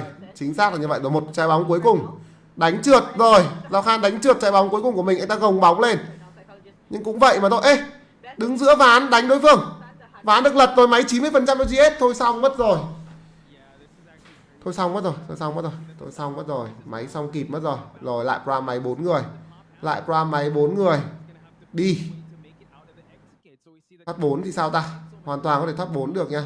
Tốc biến đấm Tero Sốc nhưng máy Pram rồi mất luôn tốc biến cho cuối trận. Và bây giờ cổng đang bắt đầu được mở luôn cho bên phía GS. Capcom có hầm ở đây. Capcom có hầm. Cổng thảm đỏ đang được mở. Capcom có hầm ở đây. Anh ta chỉ cần câu một chút thời gian nữa cho đồng đội mở cổng mà thôi. Vùng ẩm ở đây sẽ có. Ép vùng ẩm đến từ Gen. 80 ẩm. Capcom nhảy thẳng cửa sổ về hầm. Mặc hầm không kịp rồi. Ôi bị lật ván. Thôi xong rồi. Bị lật ván thì thôi. Bị lật ván là thua 4 rồi. À không được. Thôi đáng tiếc cho Capcom này ta bị đấm văng ở trong tình huống cuối cùng này. Không có thắng 4 cho team Su của GS. Nhưng mà suýt chút xíu nữa thôi họ đã làm được việc đó rồi.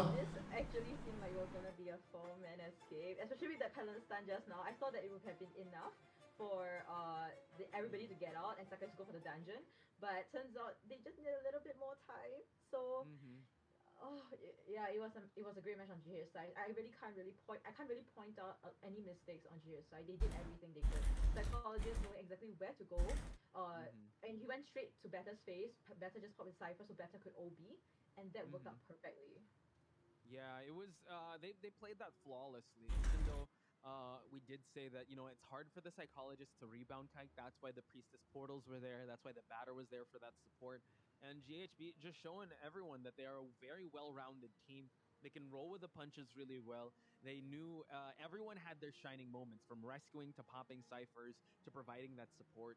And Capcom, you know what? I want to see how long he was able to kite out this Naiad, which Chocho begs the question once again. Like, the Naiad pick was a big question mark on our side. And looking at the results here, still puts Icon in a tough spot in this competition. We actually saw that in BO1, 481 actually kited the Dream Witch 150 over seconds. This time around, we see Capcom kiting almost 140 seconds. So we can actually see that then by itself, they are very good at kiting, GH team. So, yeah, it is very difficult for Icon's Hunter Zeno to really try and get passed down, especially with these OB characters as well as support portals from the Priestess. Yeah, so let's talk about it. How you feeling about that Naiad? Because we were hoping for a BQ, a Geisha, and you clearly saw that GH was ready for a Naiad, even though they used the support, but the puddles weren't really affected. He didn't even get a puddle hit on anyone. Actually Mercenary able to get a rescue without having to double down was also quite a feat, because the camping of the chair on the night could actually cause a lot of pressure for any rescuer. But Skyfall being able to get 2 basic hit rescues for first and second one is really khó rồi. Because right now at that time, actually that team comp was actually very slow decoding. Yeah, first Better, Mercenary, Priestess, but the kite was long enough. Capcom did an amazing job kiting. Support from Better also. There really isn't much to point out for Solaris side. They did very well. And take note also, when it came to the kiting routes of Capcom, the only time we actually saw him use the top broken part when someone was decoding, that was just one time. He wasn't running into any of the survivors, so it just shows that their comms were super on point. No one was actually misplaced anywhere. Whenever Zen was chasing the psychologist, it was just the psychologist until someone made their presence known for the rescue or for the support. So GH making a strong case for themselves to be contenders to get double champ status in IVC 2022. Mm-hmm.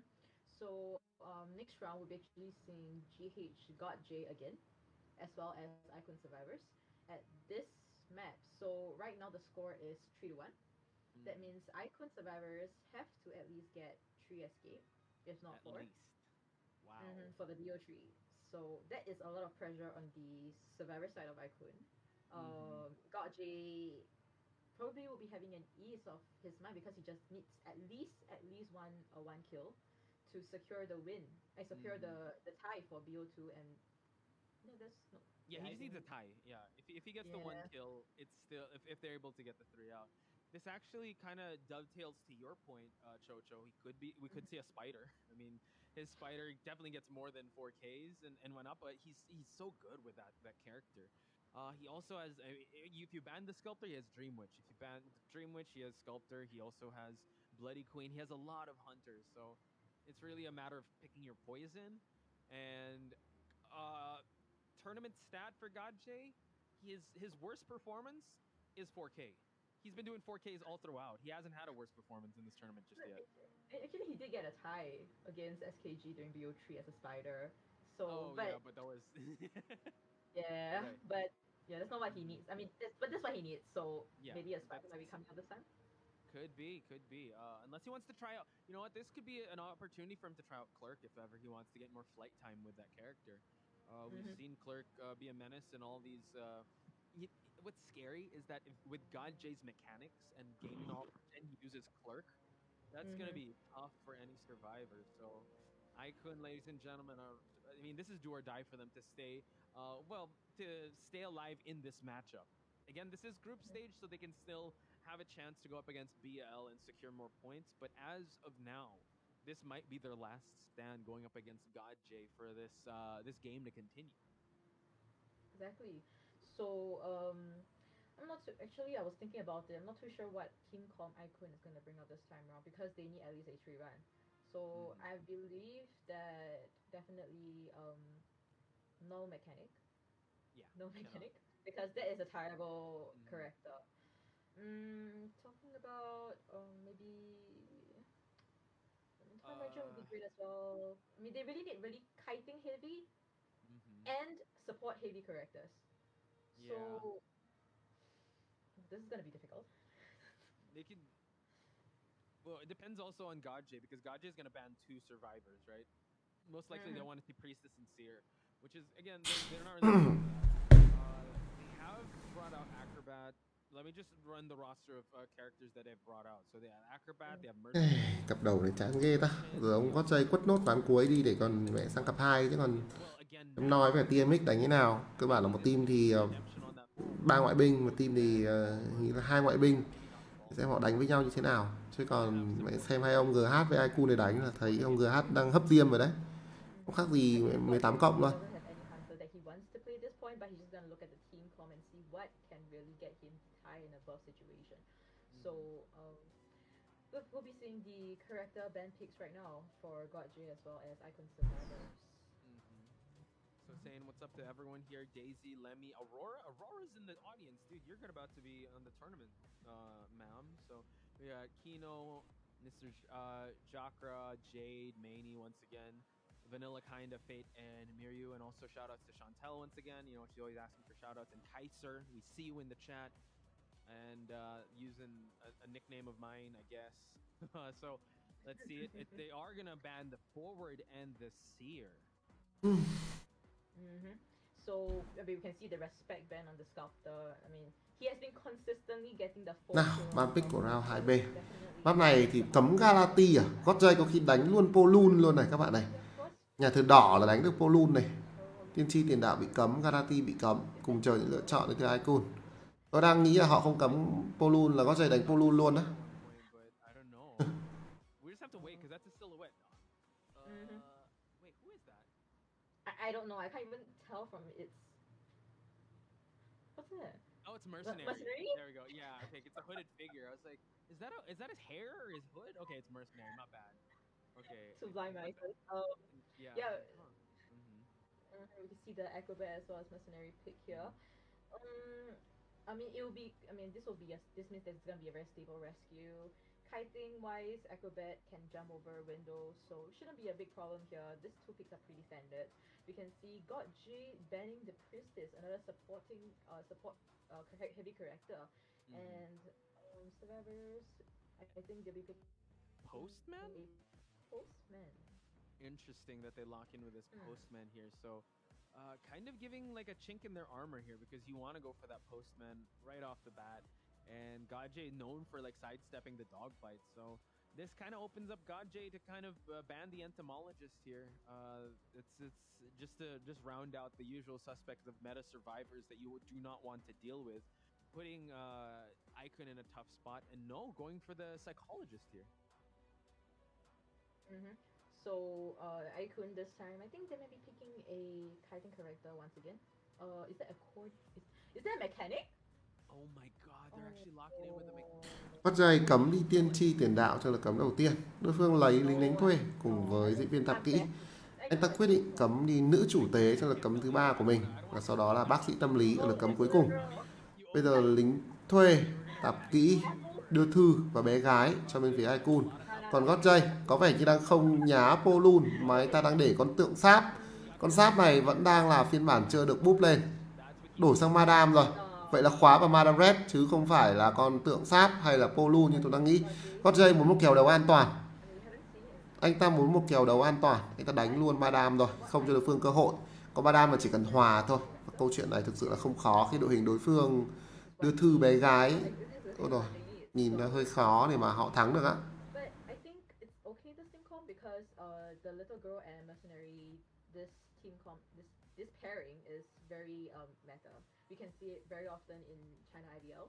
So I'm hoping to see what Icon's team cooperation is gonna bring. This is very support heavy. Little girl will be the prime target over here. So but at the same time, Gachi can go and chase the postman also because postman. I mean, as long as you have distance with postman, the dog really can't do anything to you. So yeah, Icon survivors 3-run. Yeah, 3-1. Like we said, we wanted to see kiting, we wanted to see support, and this is a lineup that can possibly do that. So we'll just have to see because Godjay again. This is the first time he's bringing the Bloody Queen out in this tournament, but in previous tournaments, he's used Bloody Queen in round number 2 to secure 4Ks. And in this map, Bloody Queen is actually pretty good. So, Godjay, let's see if the Terror Shock gods might be in his favor because the way the first round kind of played out and the way he was able to solidify his dominance was when he was able to get that Terror Shock on Laugh. So maybe a round number 2 is inbound for both of them. So just hoping Godjay probably finds the mercenary first. You know, the worst chase. Maybe that, and maybe that, you know, that might be the progress of how Icon Service is gonna do it. But I believe Icon Service is probably gonna rotate quite a bit at the start of the match. Yeah, they could. So 3-1. I would actually ask you, Chocho, if you could rate this survivor pick, survivor draft from 1 to 10. How strong is it up against the BQ, regardless of the players? Like if we're just gonna see it on paper. Chiều mai anh có stream IVL không à? Không em. Nói chung là anh cảm thấy cái tuần 10 này của IVL nó đánh thực sự là không ổn lắm.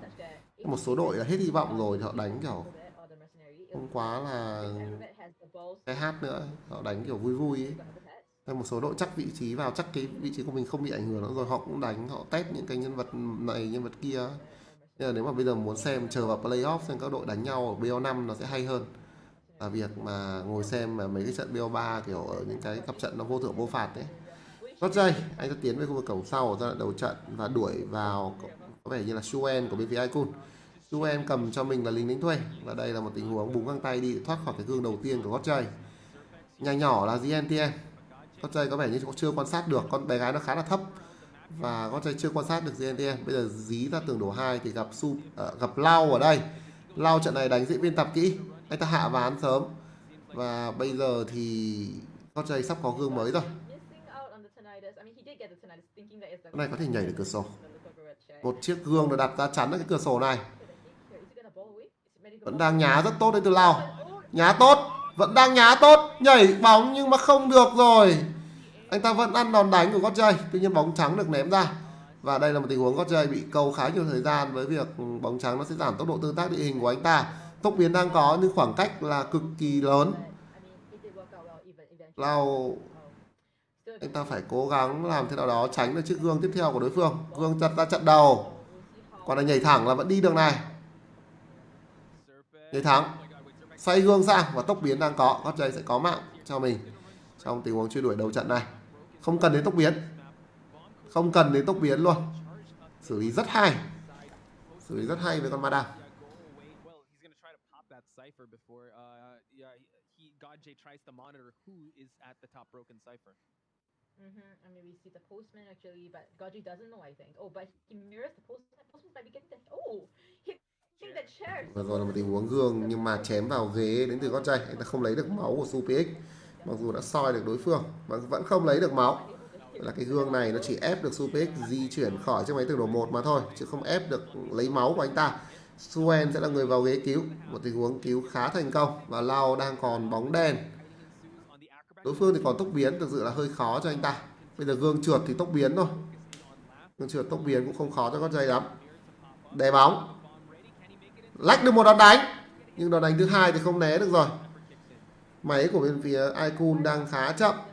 Trận này thật ra có thể đánh được hòa. Còn muốn thắng là hơi khó. Muốn thắng 3 được là hơi khó. Và Godjay thì cũng chỉ cần một trận hòa trở lên mà thôi. Anh ta sẽ treo được Lau lên ghế lần thứ hai. Suen đang di chuyển về tường đổ 1 à? Postman đang đi đâu đây? Postman không đập máy mới, anh ta làm gì thế này? Icon họ làm gì ấy? Tôi nói thật với các bạn, tôi không biết là họ làm gì đó. Ôi, thế ông SuPX này bị soi xong đi cứu à? Thế ông bé gái làm gì trong trận này? Thế ông bé gái kia làm gì cả trận này? Rồi, body block không thành công. Người sẽ được cứu. Vậy là Postman có nhánh 6. Tốc biến. Không né được rồi. Quả bóng đen coi như là không thể sử dụng được ở trong trận đấu này. Ủa, thế ông Postman đi cứu ông bé gái làm gì trong trận này? Đập máy cả trận à? Thế pick con bé gái vào là để làm chi ta? Cái quả đấy ta nghĩa là Postman vào ghế là phải bay vào cùng trong cái cover trong Lau này thì mới pick bé gái nó mới có tác dụng chứ ta. Lau anh ta đâm vào góc và sau đó vứt quả bóng đen ra để câu thêm một chút xíu thời gian cho những người đồng đội. Trận này về cơ bản mà nói để mà thắng 3 thì hơi khó nhưng để hòa thì đánh được. Hai máy kia đều có tiến độ rồi. Hunter thì cũng đã vừa mất phép. Nhưng mà thứ Icon cần là nhiều hơn một trận đấu hòa. Hai thành viên của Icon đang hồi máu cho nhau ở khu vực tường độ 1. Godjay gương check về đây. Hồi được máu cho Postman rồi. Còn lính thuê thì chưa được hồi. Tuy nhiên bản thân lính thuê vẫn còn một găng tay. Godjay xoay gương sang đây. Anh ta nhìn thấy dấu chân của lính đánh thuê. Và thấy cả dấu chân của đưa thư nữa. Bên kia GNTM đang bốc máy ở khu vực thảm đỏ. Và máy gần xong rồi thì phải. Hai người bị lùa cùng một hướng. GNTM có một tình huống đẩy giấy tốt. Nhưng mà còn kẹt lại ở đây là lính đánh thuê. Máy cuối 30%. Suen có găng tay. Anh ta búng về được tường đổ 1 và lấy được chiếc gương đầu tiên của Godjay. Ở đây có ván. Hạ ván xuống. Không hạ ván chạy thẳng luôn. Lên trước mặt còn ván không? Trước mặt vẫn còn ván. Bị chém xuyên ván mất rồi. Game của Godjay nó hơi dễ. Game của Godjay nó hơi dễ. I believe Shen's mind game filled that a little bit, and Godjay getting that pellet down hit. So right now, Godjay knows his objectives right now. He needs to get tie and above to get the win for BO for the round itself. And Postman getting that dodge on that mirror. I got so but scared. Oh, now he gets the hit. Yeah, I was like, oh my god, please just avoid it at all costs because we're at the last cipher. Icon wants to keep the dream alive, and Godjay knows that. He already transitions over to the graveyard side, chasing away the little girl. Đó. Chưa chắc trận này đã hòa nổi cơ. Tele sang bên kia. Máy giữa nhà. SuPX nửa máu. Godjay đang chờ hết. Làm chậm thì anh ta sẽ đặt gương vào SuPX. Gương được đặt ra rồi. Thời gian làm chậm của chó cũng đã không còn. Và đây là một tình huống kết thúc người tốt đến từ Godjay. Đánh rất bình tĩnh luôn. Nói chung là làm bố Đông Nam Á. Làm bố Đông Nam Á. Chỉ thua mấy anh Nhật Trung.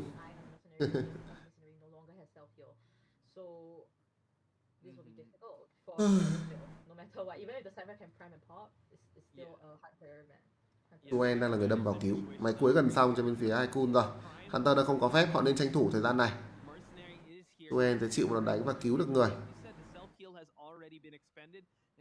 Đuổi theo Suen. Suen đang làm gì vậy? Suen đang làm gì vậy? Tại sao không lăn ván? Tại sao không lăn ván? Máy Pram, ôi nhưng mà có dây quay đánh mà lại quay cam đi nữa, không anh ta có mạng luôn lúc đó rồi. Ôi ông Suen này, ông ấy không có thèm lăn ván lăn viết thì kiếm địa hình để gục luôn mà, ông ấy chạy thẳng chạy bộ sang nghĩa địa mà. Ôi lách được đòn đánh đầu tiên nhưng mà không lách được đòn đánh thứ hai. Hunter không có phép, cổng sau nó được mở, đây sẽ là một trận đấu hòa và nó sẽ là 5-3 cho bên phía của GS. 8-1 5-3. Knockout rồi. And little girl are opening up that exit gate, and GodJ just, you know what, getting the minimum, the bare requirement for them to move on. Since he's known for that 4K, he's not going to risk anything. It's going to be a tied game here, but ultimately it is GH to take the victory here in the group stage of Group C.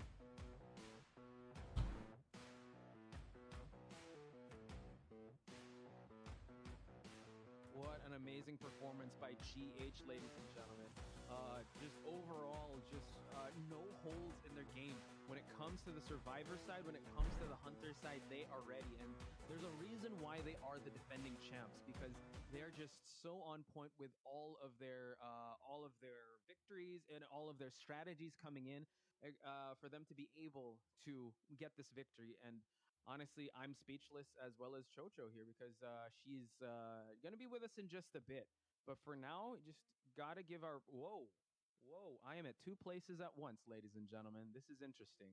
So, I believe Chocho... Đúng rồi, quả đấy không xoay cam, thắng luôn là chém lính thuê vứt nằm đấy trong gương về cổng sau, đúng không? Chắc là cũng không nghĩ là đối phương prom láo như thế. Quả đấm tự nhiên lại quay cam đi. Ông kia xử lý tệ quá, ông kia đáng lẽ là đứng chờ cái ván ấy, cuối lăn ván qua. Bây giờ còn có cơ hội. Congratulations to GH. They did a great job. Like I was looking at GH Survivors and GH Hunters. They didn't really make much of a mistake. They know exactly what to do. Kiting wise, they did an amazing job. Mirror placements were really accurate on GOT-J's side as well. So I mean, if we're gonna talk about that match, I believe I'm not too sure what happened, but Icon Survivor actually did make certain mistakes. So it really seemed like GH, it really depended on which side really gave really gave their mistake out. So right now we've seen the match statistics. Yeah, it was, they tried to keep the dream alive, right? It was the acrobat to expire first, and then it was Shuen. I mean, Laugh had an amazing first kite, like, but GodJ just, you know what, calling to the queen for him to get this tie, able to get it, and now they're able to kind of solidify themselves in the group stage. And I think GodJ kind of saving his, you know what, his surprise pick Hunters for the next possible games. So, talk us through the match results here, Chocho. Like I think just now when we were talking about after the first rescue of the for Acrobat, he was holding his ball, and after that it cancelled out for some reason. Not too sure why. I'm not sure if it's the controls, because I mean it is tournament server, competition server, so maybe he might not have been used to it still. So yeah, so I think there was a bit of an error for that. And then we can actually see GodJ after the second rescue on Acrobat, he just immediately blinked on it because he knew that Acrobat had a he had a chance of ground kiting because of the amount of balls that he had. So GodJ was clear. He knew exactly what he did to, and he used his blink really effectively. Then on the mercenary side, I mean, like what I talked about at the red carpet area, he shouldn't have used his ergo pad, but if he did, he needed to make that kite count. But he ate that pellet down hit, so really unfortunate. GodJ also managing to mind game very well against Icon Survivors. So yeah, and speaking of GodJ, here we have in the best deduction side, MVP goes to GodJ. MVP của cặp đấu này sẽ thuộc về GodJ với một trận thắng 4 của anh ta bằng con bài Galati. But the works here. So this is not the first time we've seen her as best deduction, and I'm certainly sure this is not the last. So congratulations to GodJ. Capcom có đánh giải này không? Capcom vừa đánh xong ấy bạn, vừa đánh xong á. Trận đầu thì không đánh nhưng mà trận 2 thì ra. Tôi em hỏi MP bên Hun ngoài Moru ra còn ai nữa không? Không, bên mình có một Hunter thôi và 6 survival. We haven't really seen very support heavy kind of cooperation yet. So I'm hoping to see what our next match is gonna bring to us, Nor and TMX. Yeah.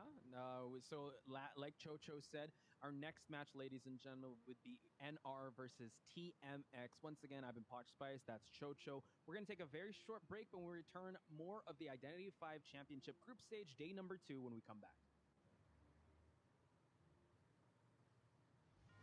Bro.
Young bamboo shoots could brave the bitter cold of winter, graceful and serene in the face of adversity. Father, you taught us that the Shao family must act like bamboo in the winter, unruffled and composed. But what if the powerful seek our downfall? What good is our composure if evil goes unpunished? Forgive me. I must defy our mantra. What?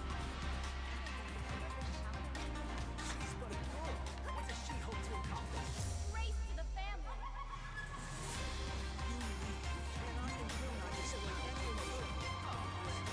Was I the one who brought this misfortune? Chi. No, I mustn't hide. for the Shao family, for vindication, and for her safe return. I knew this was a life of hardship, a life of uncertainty and diligence. My only option is to press onward and tread the unknown. The Shao family must act like bamboo in the winter. Unflinching and steadfast in the face of adversity.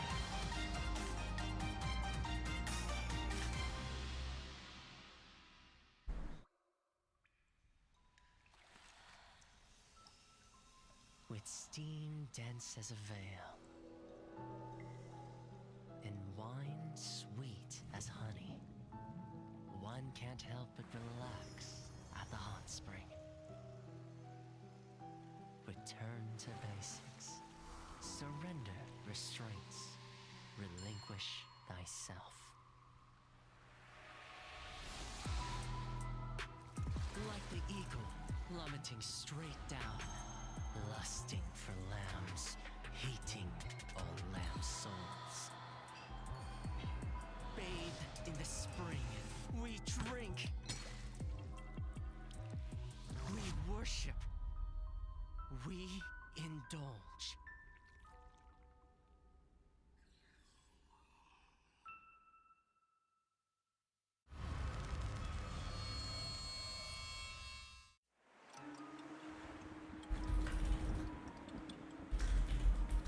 Place at its finest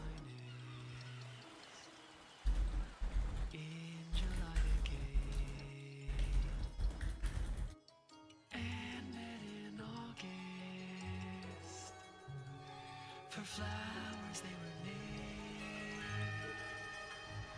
They stayed and dwelt in September, bathing in the sun. Oh, sway, she let down her guard. Grow, lurking datura, feeding up Rosemary who couldn't let go of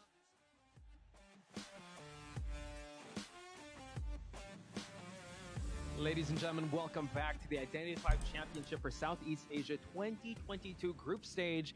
Pot Spies with Chocho and the legendary Ducky we have over there. Chocho, so how are you feeling so far about this competition? Overall, I mean, GH, flawless performance, I'd have to say. Yeah, I mean, I have to say something though. GH, they really did they did what they could, and they had potential for escape. They kept I mean, during the last part, I felt like the execution part was kind of off, but I mean, I totally think that GH could have gone for the 4 escape for both rounds. And that's how high the standard has been set, because we were saying off stream that GH, any team would be happy with 3-1, but then GH constantly looking to raise the bar. For sure they could have gotten that 4-man escape. So congratulations to GH, and also a big shout outs to Icon for putting up a great battle. I mean, you're going up against one of the best, and I'm pretty sure they've left the matchup with more tournament knowledge. It's not the last we'll see of them, because they do have a match up against BL scheduled soon enough. But we are going to move on to our next half. It's going to be a hot one, I would have to say, Chocho. NR versus TMX. How are you feeling about this one? I mean, it's one of the old teams I've been in. So, NOR, all the best. And TMX too, I mean, you guys have been performing flawlessly also. I think their Hunter U4, amazing Hunter. So, really expect to see what this Hunters as well as Survivors can really bring to us today, this match. Yeah, and not to mention TMX being not only in the wild card, but taking it to the tiebreaker. So if we're gonna look at the certain matches or the mileage that these players have through matches, TMX definitely has that, and they showed heart and grit for them to be able to turn a situation around, because it looked like their adversaries were gonna take it. Team Love was gonna take that match in the wild card stage, but they were able to turn it around from round number 2 to 3, and ultimately taking the wild card, the tiebreaker stage. So really excited to see what TMX will be bringing to the table. And honestly, this is actually we talked about it, right? This is one of probably a very evenly matched type of. These two teams are very evenly matched, and we're about to see that come out. Starting off with U4, and we got Oxygen on the Hunter side. I'm gonna throw this to you Uh-huh. because you have reacted crazy. Yeah. Oh, oh my gosh. Okay, so Ok, I was bên phía thinking Hunter thì Nor. hôm nay Yeah, Oxygen sẽ because đánh I thought Hunter that chứ Oxygen không would be phải playing là Survivor this time around. Yeah, người chơi yeah, Hunter that's trước why đó I của bên think phía Hunter. Noi. A lot of you are expecting Còn a lot bây from giờ Oxygen. I mean, Oxygen also has còn the bên phía best TMX game thì in U4, U4 New sẽ là người Correct. đánh So I'm Hunter excited to như see thường what lệ. they're gonna bring this time. But we can see that Oxygen à? United Oxygen đánh Hunter. Vậy là hôm nay ta sẽ không thể chơi Survival được nữa.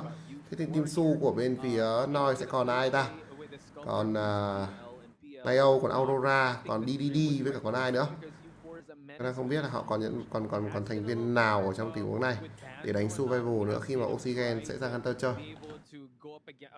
Teams go up against his geisha that are able to counter it. So I think U4 coming out a right swinging. If he's going to be using the Dream Witch, he's going to want to be able to get as much kills as possible. But just like you, I'm also kind of taken aback with NR's Hunter here, Oxygen coming into the mix because we have seen him on the Survivor side. So I wonder if they're doing a little switcheroo, or if with CCC, or if we're gonna see another Survivor. But we're gonna Nio và Snowdrop. Snowdrop here, making his way to the wild card Đầu tiên, stage. thành viên đầu tiên trong team Survival của bên phía Noi sẽ là Nio. So a variety survivor, if you would. And we can actually see Night Owl from Nor with the Embalmer at 35.9% win rate. I mean, I've known Night Owl personally, so he is an Aspect Embalmer, Aspect Priestess, Aspect Entomologist. So I'm hoping to see quite a lot of supporting as well as kiting characters from him this time around. And yeah, I'm not too sure what kind of team comp they're gonna bring out this time because Nor, they are very known for their very strange team comp they're gonna bring out. Not that it's not non-meta, it is meta in a way, but they have very weird plans for each character. So excited to see quite what they can bring this time. You got me at weird. I'm excited to see that sort of unorthodox. That's how I would like to put it. Yune. Một thành viên mới của Noi là Kokua. Người Nhật à? Kokua. As well as Enchantress 3 times. And honestly, when it comes to support, cái này là gọi thêm ngoại binh rồi. Survivors are very support heavy, to the point of them kind of overextending. So I can't wait to see how they're gonna fine tune that. But talk to me about Noir survivors, Chocho. Kokwa, I think it's my first time seeing this name, Kokwa. He's a 44.4% win rate on his Prospector. Don't really remember what if he has come out. I don't think so.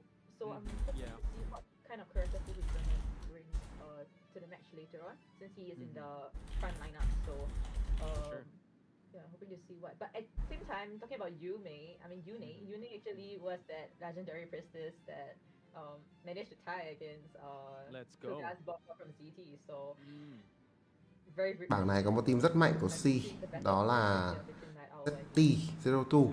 Can't wait to see that one. But wow, a lot of Nortons here, a lot of prospectors. Vãi đái ạ. Còn Glad nào nữa đây? Noi có toàn những quả gương mặt mới mà kiểu nhìn sợ vậy luôn ạ. Không biết được đây là ngoại binh hay là C các bạn ạ.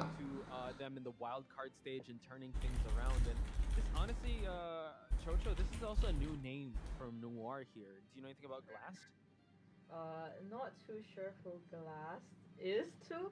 Maybe I'll figure out later. But he has a higher. Hơi căng này, cái bảng này bảng D này chưa chắc là ZT đã đứng được đầu nha. Nhìn Noi toàn ngoại binh mà không biết, nhìn không tên lạ hoắc, không biết là ai của Đông Nam Á luôn này. Chưa chắc là mấy ông ZT đã cầm chắc cái bảng D này vị trí thứ nhất đâu. Có khi ông Noi đấy, ông Noi mùa này như kiểu tuyển ngoại binh về đánh vô địch à? Căng. Will be bringing out the prospector, but now rounding things up, we are going to talk first about TMX's Chanim here with his acrobat. It was Shira Yuki that has the acrobat. He does have an acrobat, but we've been seeing more of his forward, his psychologist, and also his batter, similar to DDD. DDD 45.9% win on better, but we've actually been seeing him playing forward as well as patient in the matches against SG Sugar Team. So if he can bring out DDD can bring out better this time around, then yeah, we'll be able to see what kind of OB he can really provide for the team. But this time around, we can actually see Nor survivors not having Aurora in the team call. and Oxygen also being in the Hunter lineup this time around. So not too sure what of the new survivors that we have minimal statistics on is gonna bring to the match later on also. Maybe saving up the big guns for later on and just allowing maybe the new or the as you said, like the weird type of meta to come out. Who knows? Because in this game, ignorance is definitely not bliss. If you don't know what you're going up against, it's gonna be a hard night out for you. So we'll just have to see. Because again, I know that Noir has been a seasoned team. You know some of the players. You've worked with some of the players there too. So they're the household name. But TMX, they've kind of been making their rounds. Like you said, Yune with the Clutch Priestess, them taking a tiebreaker against Team Love. So this is gonna be a classic one. I could feel it right now. You might actually see the full three of this matchup. Honestly, right now I'm feeling kind of betrayed because Nor didn't tell me that Oxygen's gonna play Hunter. I thought he was gonna play Survivor, but it's a very pleasant surprise. I'm hoping to see what Oxygen can really do this time around. Noi là team nước nào? Noi là team hỗn hợp nhiều nước. And I'm not sure what map still, but Và không có Việt Nam, được chưa? all the best to Đấy, trong Đông Nam Á nhưng không có Việt Nam. Và kỳ này đang có vẻ như là đang có mấy người Nhật. Round 1, xưởng vũ khí sẽ bị cấm và bệnh viện Thành Tâm được lựa chọn đến từ bên phía TMX. Vậy là TMX quyết định chọn cái map bệnh viện này có lẽ là để khắc chế con Polun của Oxygen chăng? Yeah, they'll be going to hospital. It's not an ideal map for if Oxygen's gonna come out first. Not an ideal map for Poland for sure because of the double story. Yeah, as long as you enter double story, Poland will most likely not give chase anymore. So we'll have to see what Oxygen how he's gonna play and what character he's gonna pick. But for TMX side, we do know that at BO1 last time he did pick a Sculptor. BO1 and BO2 he picked a Sculptor and he got 4 kills for both. 3 kills and 4 kills for both matches. So we've seen GotJ at hospital just now. 4K also. So yeah, it's kind of lining up to be for sure a Sculptor. And once I think when U4 started to feel a little bit of the adversity, it's when the Geisha came out and Love was able to counter that for them to. It seemed like a hunter-sided match when the Battle of the Hunters during the wild card stage, but that was kind of how Love was able to kind of turn things around in their favor. So it seems like Sculptor might be the most viable one since there's no bans just yet, but we are gonna see how that's gonna play out. So we're gonna move on. Did I see a ghost? Chúng ta cùng đến với ban pick của round đấu 1A, TMX và Noi. So who are you expecting more from Posh this time? I'm gonna say Noir.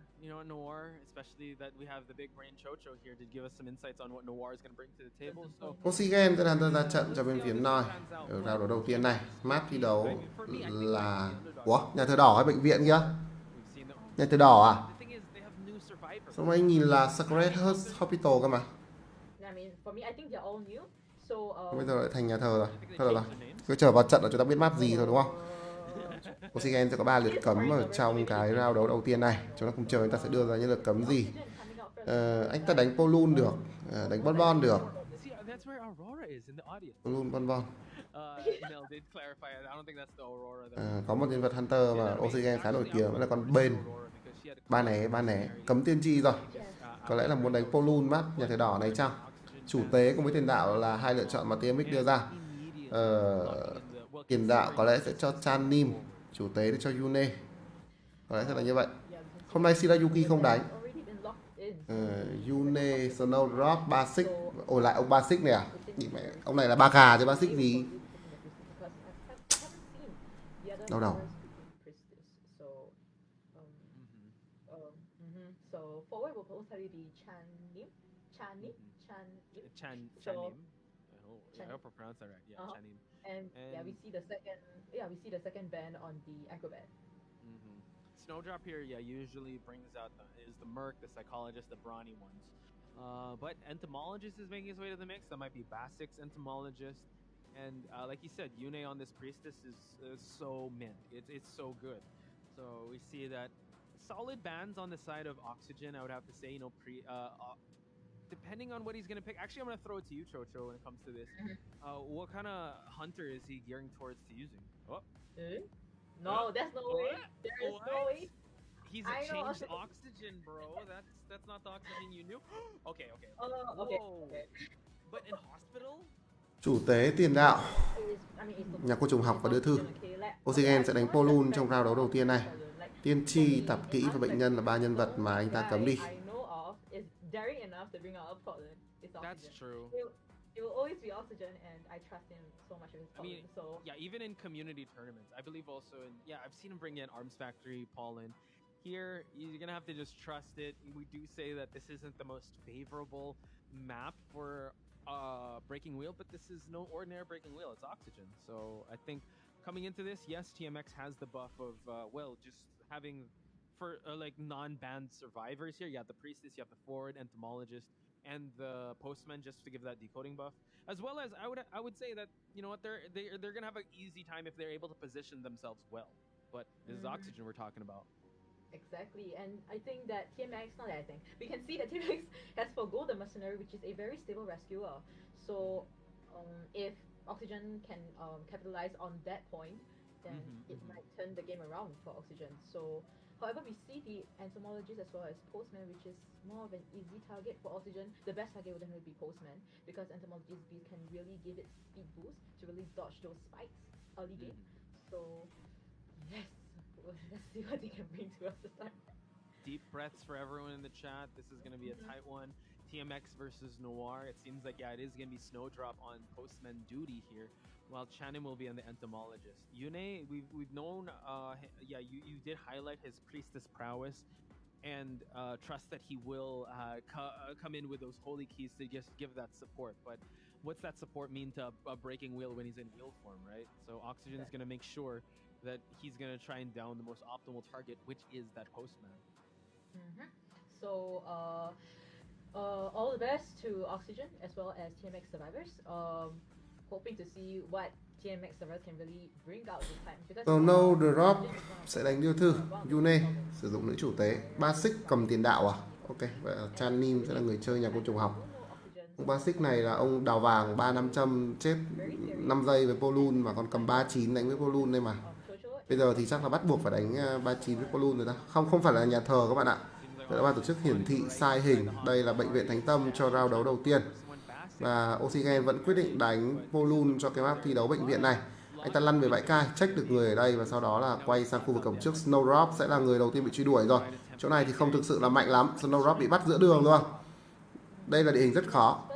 Không hề mạnh mà còn rất khó nữa. Xung quanh không có cửa sổ. Snowdrop ăn một gai đầu tiên rồi. Thả chó không? Chó thả tốt. Nhưng cháp của Hunter lấy máu được của Snowdrop luôn rồi. Một quả cháp one tap cực kỳ hay. Snowdrop trong pha trước đó thì đã thả chó được Hunter, nhưng anh ta hơi non là anh ta nhảy thẳng cửa sổ luôn, chứ không phải là cố gắng nhá hay lừa gì ở cái cửa sổ đó. Hunter đang bị làm chậm. Bạn có thể làm được rất nhiều thứ, và bây giờ thì giật gai đến từ Oxygen, người ta kết liễu sớm được vị trí của Snowdrop rồi. Lợi thế đầu trận dành cho Noi.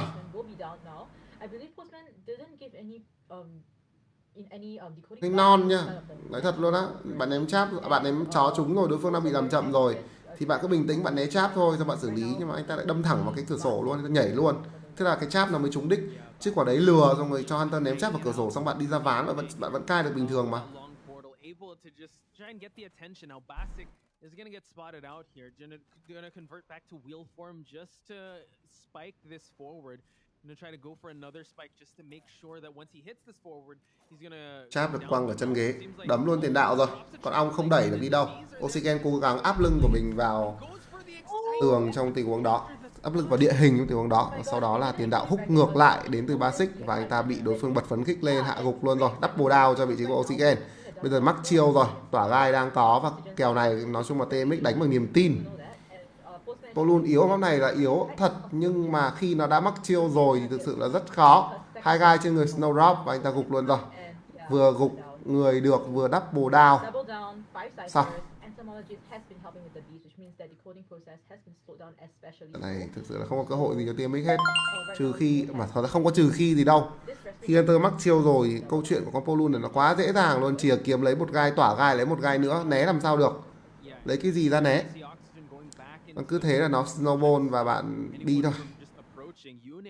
Yune đang có vẻ như nó muốn đục vòng vào. Anh ta vào được ghế rồi, cứu luôn vị trí của Snowdrop ra, không có nhánh 6, 2 gai trên người Snowdrop một lần nữa, giật gai được lấy được máu của Yun và Snowdrop sẽ bay khỏi ván đấu này. 2 máy rưỡi. Đây sẽ là một trận đấu giết 4 gọn gàng của Oxygen mà thôi. Ôi, cảm ơn Vũ Tinh em ơi. Hello em. You know what? He's just making sure that, yeah, you know what? This isn't the best map for breaking wheel, but I'm still making it work. Chanim sẽ là mục tiêu truy đuổi thứ hai của Oxygen trong ván đấu này. Anh ta cứu được một gai lên người Chanim rồi. 3 giây nữa tỏa gai sẽ có và Oxygen chỉ cần bình tĩnh tỏa cái gai này ra mà thôi. Anh ta tham minh lỗi.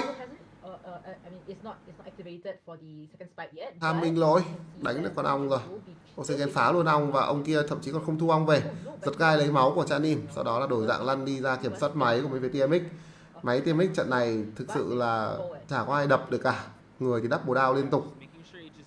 Vòng xa có vẻ như vừa được gọi. Basic ăn một gai rồi, 2 gai trên người, đâm bóng lỗi. Chết luôn.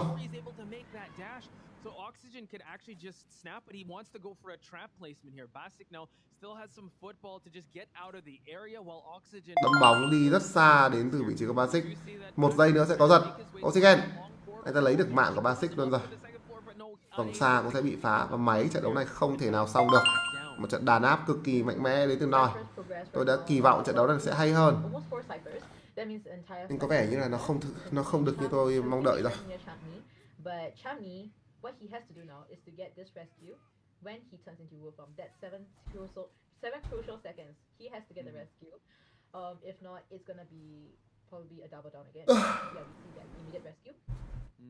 And we see Basic here still have some football, able to avoid the AoE, eats just one spike, and now just drops the pallet in time, forcing Oxygen to go through and try to go inside the hospital. Priestess having some decent Cypher progress. We're going to be stuck with one more brand new Cypher, Chocho.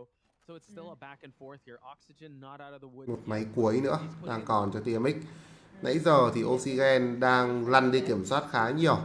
Nhưng đối phương đã hoàn thành được 4 chiếc máy rồi. Chỉ còn một chiếc máy cuối cùng cho trận đấu này mà thôi. Anh ta vừa lùa vị trí của Chanim ra khỏi khu vực vòng. Và bây giờ là một tình huống 3 gai trên người Chanim luôn rồi. Giật gai. Chanim gục luôn. Oxygen phấn khích đang có.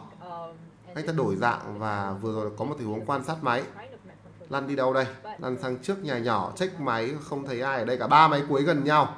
TMX hoàn thành 4 máy nhưng 4 máy đó nó phân bố không hợp lý.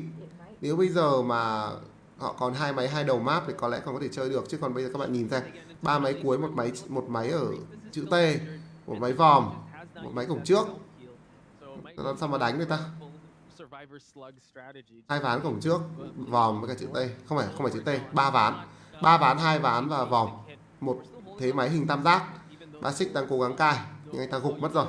Lại là một tình huống gục xuống lần nữa. Các thành viên của bên phía TMX đang muốn đập chiếc máy ở khu vực vòm. Nhưng thực sự bây giờ đập máy là rất khó. Đang có một tình huống hưu máu rồi. Basic ngồi ghế lần 2. Và bây giờ với tốc độ hồi máu này có lẽ là ra ghế sẽ suýt soát mà thôi. Sợ là còn không kịp đấy chứ. Lăn về khu vực vòm và Chanim đang ở đây. Chìa kiếm đang có cho Oxygen. 1 gai, 2 gai. Quá nhẹ nhàng luôn. Câu chuyện nó có quá nhẹ nhàng, nó đi lên trên này giật một cái thôi, đấm con ong một cái đổi dạng luôn, lăn thẳng về ghế. Bây giờ lăn chết Basic là xong. Basic ngồi ghế lần cuối không có đồ đạc gì cả. 15 giây nữa tỏa gai sẽ có. Oxygen đang muốn phá đi chiếc vòng. Lăn hơi lỗi một tí thôi không sao. Về bãi cai rồi. Ở đây là Basic vừa có một tình huống nhảy cửa sổ. Dấu chân này lại là của Yune, không phải của Basic. Tôi nghĩ Chanim đang còn tự dậy. Tỏa gai, 2 gai trên người Yune rồi. Cháp quăng ra là hụt. Ván được hạ xuống. Còn một chiếc vòng cuối cùng của Yune ở trong tình huống này, nhưng anh ta bị quăng cháp mất rồi. Và đây là một tình huống double down dành cho Yune. Xin lỗi, dành cho Oxygen chứ. Chanim đang ở tầng 2. Yune bị xách lên, Basic nửa máu. Sợ là khó cho bên phía của TMX rồi. Basic đang núp ở khu vực bãi cai. Anh ta núp khá là kín, nhưng mà bây giờ tự lộ vị trí luôn rồi. Hunter chỉ cần cứa gai anh ta, sau đó tỏa gai là xong. Chưa có cứa gai nhưng mà cháp quăng ra. Ôi, lăn qua ván. Basic lại lăn ngược lại ván lần nữa. Có lăn không? Thêm một chiếc cháp nữa chính xác. Và đây là một trận giết 4 dành cho Oxygen rồi. 5 điểm cho Noi, rất gọn gàng. Đầu game quá dễ.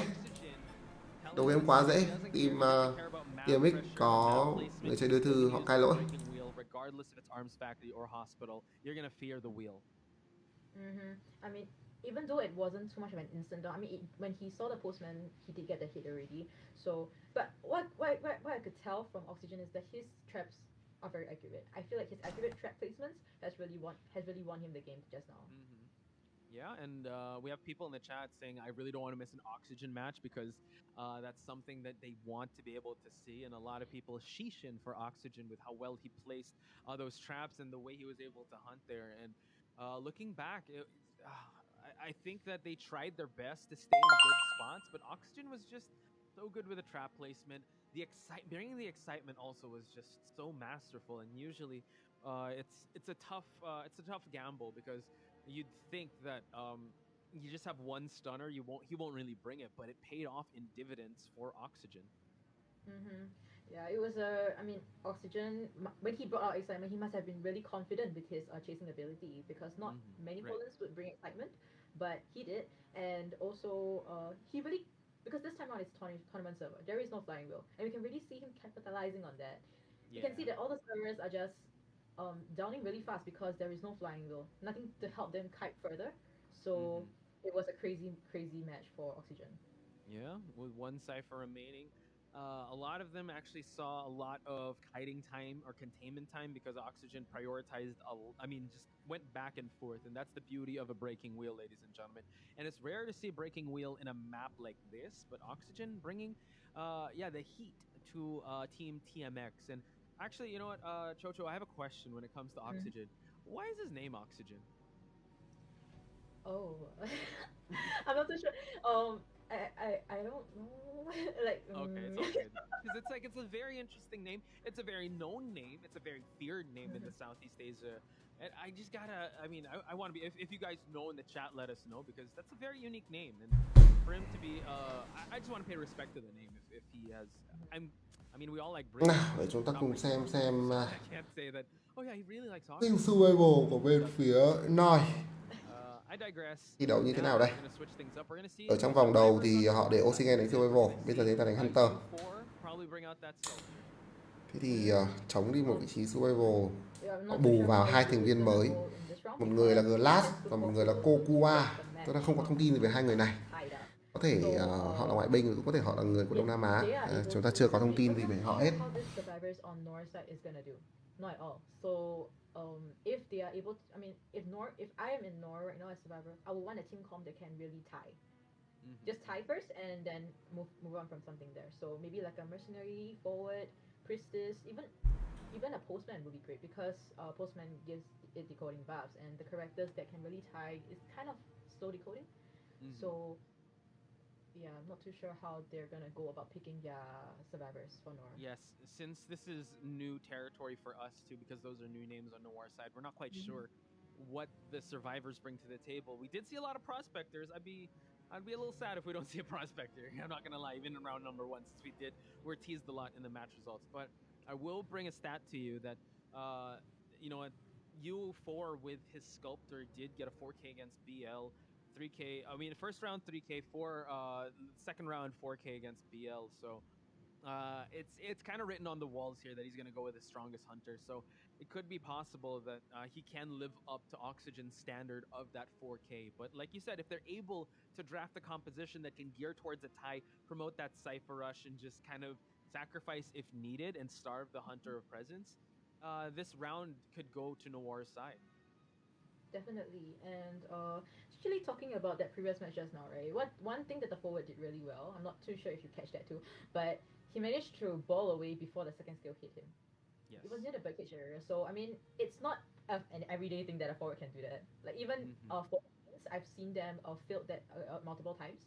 So good job on dodging that second skill still, and we could really see Tenex just trying to heal up as much as they can, trying to prolong that. But I think the biggest mistake definitely would have to be these 3 ciphers on one side of the map. Because of that, Oxygen really capitalized on that as well. No flying wheel and that 3 ciphers, map control. Oxygen has his objectives clearly written out there, and he got that 4 kill.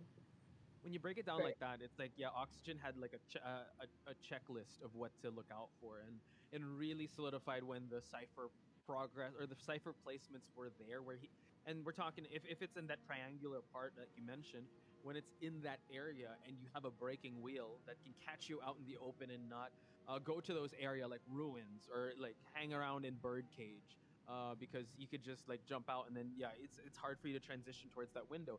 He was really good at catching the survivors off guard in those strong areas that is not favorable for that breaking wheel. So kudos to the survivor side of TMX. They will be benched for now, but we will see U4 coming into the mix with some new faces from Noir.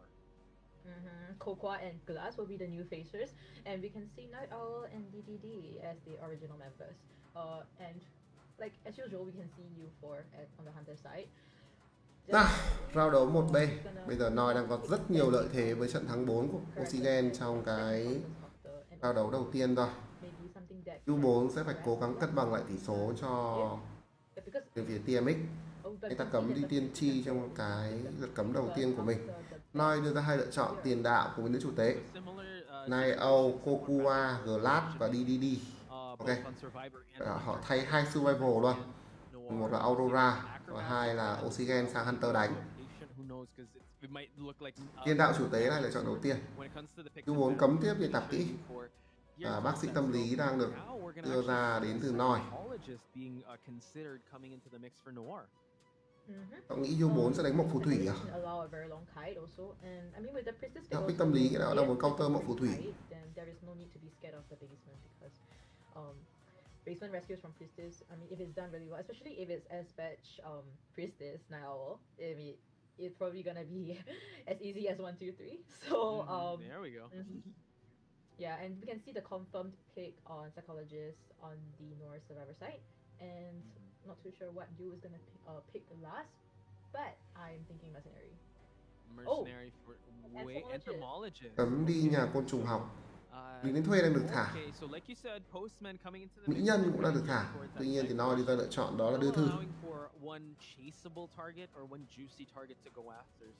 U4 might have a sight set on. Oh, actually, I don't know if he's considering changing. Is that a different character? I don't see Postman's hat anymore.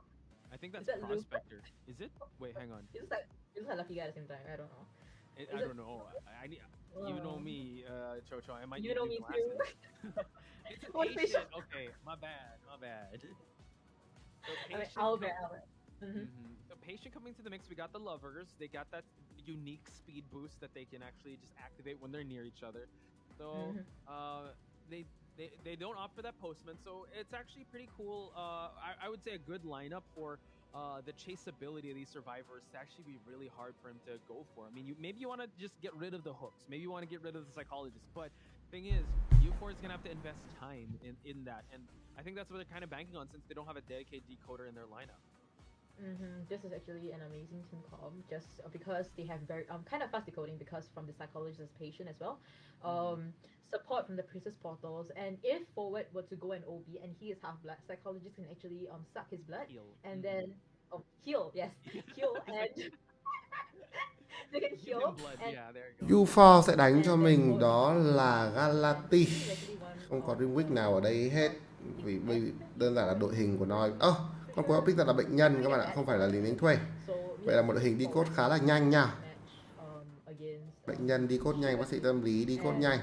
Kokua đánh bác sĩ tâm lý, Nio đánh nữ chủ tế, Glass đánh bệnh nhân và DDD sẽ chơi tiền đạo.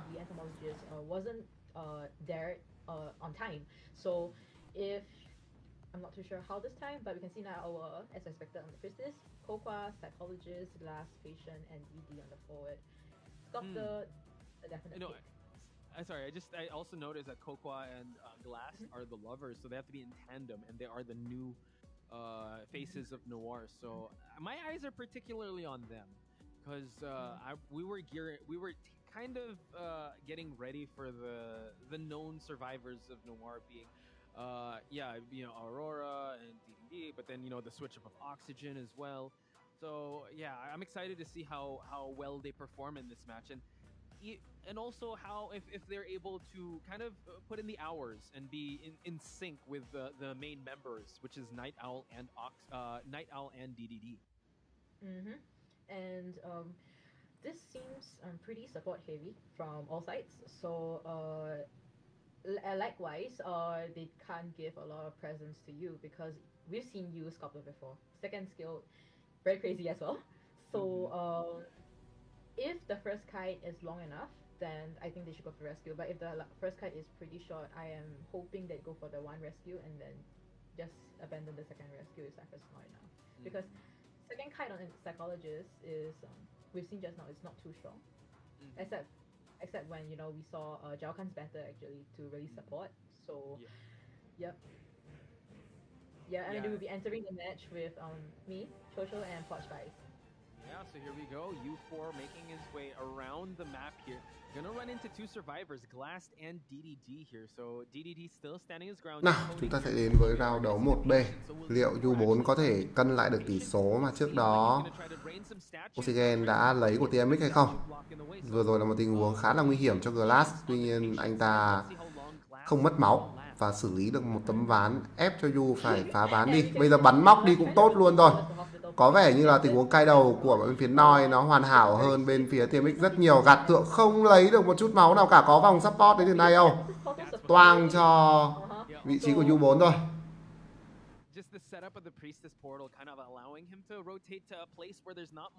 Liên tục những tình huống tượng trượt, không có một tượng nào trúng cả. Đây rồi, mãi mới có một tượng đầu tiên chính xác. Tuy nhiên U4 cũng hết tượng luôn. Bắn một tình huống móc khá là tình huống móc này tôi thấy nó không có một chút tác dụng nào cả. Anh ta có lẽ là nên xử lý móc vào trong cái bệnh viện này thì sẽ tốt hơn. Bắt buộc phải đánh đường rồi.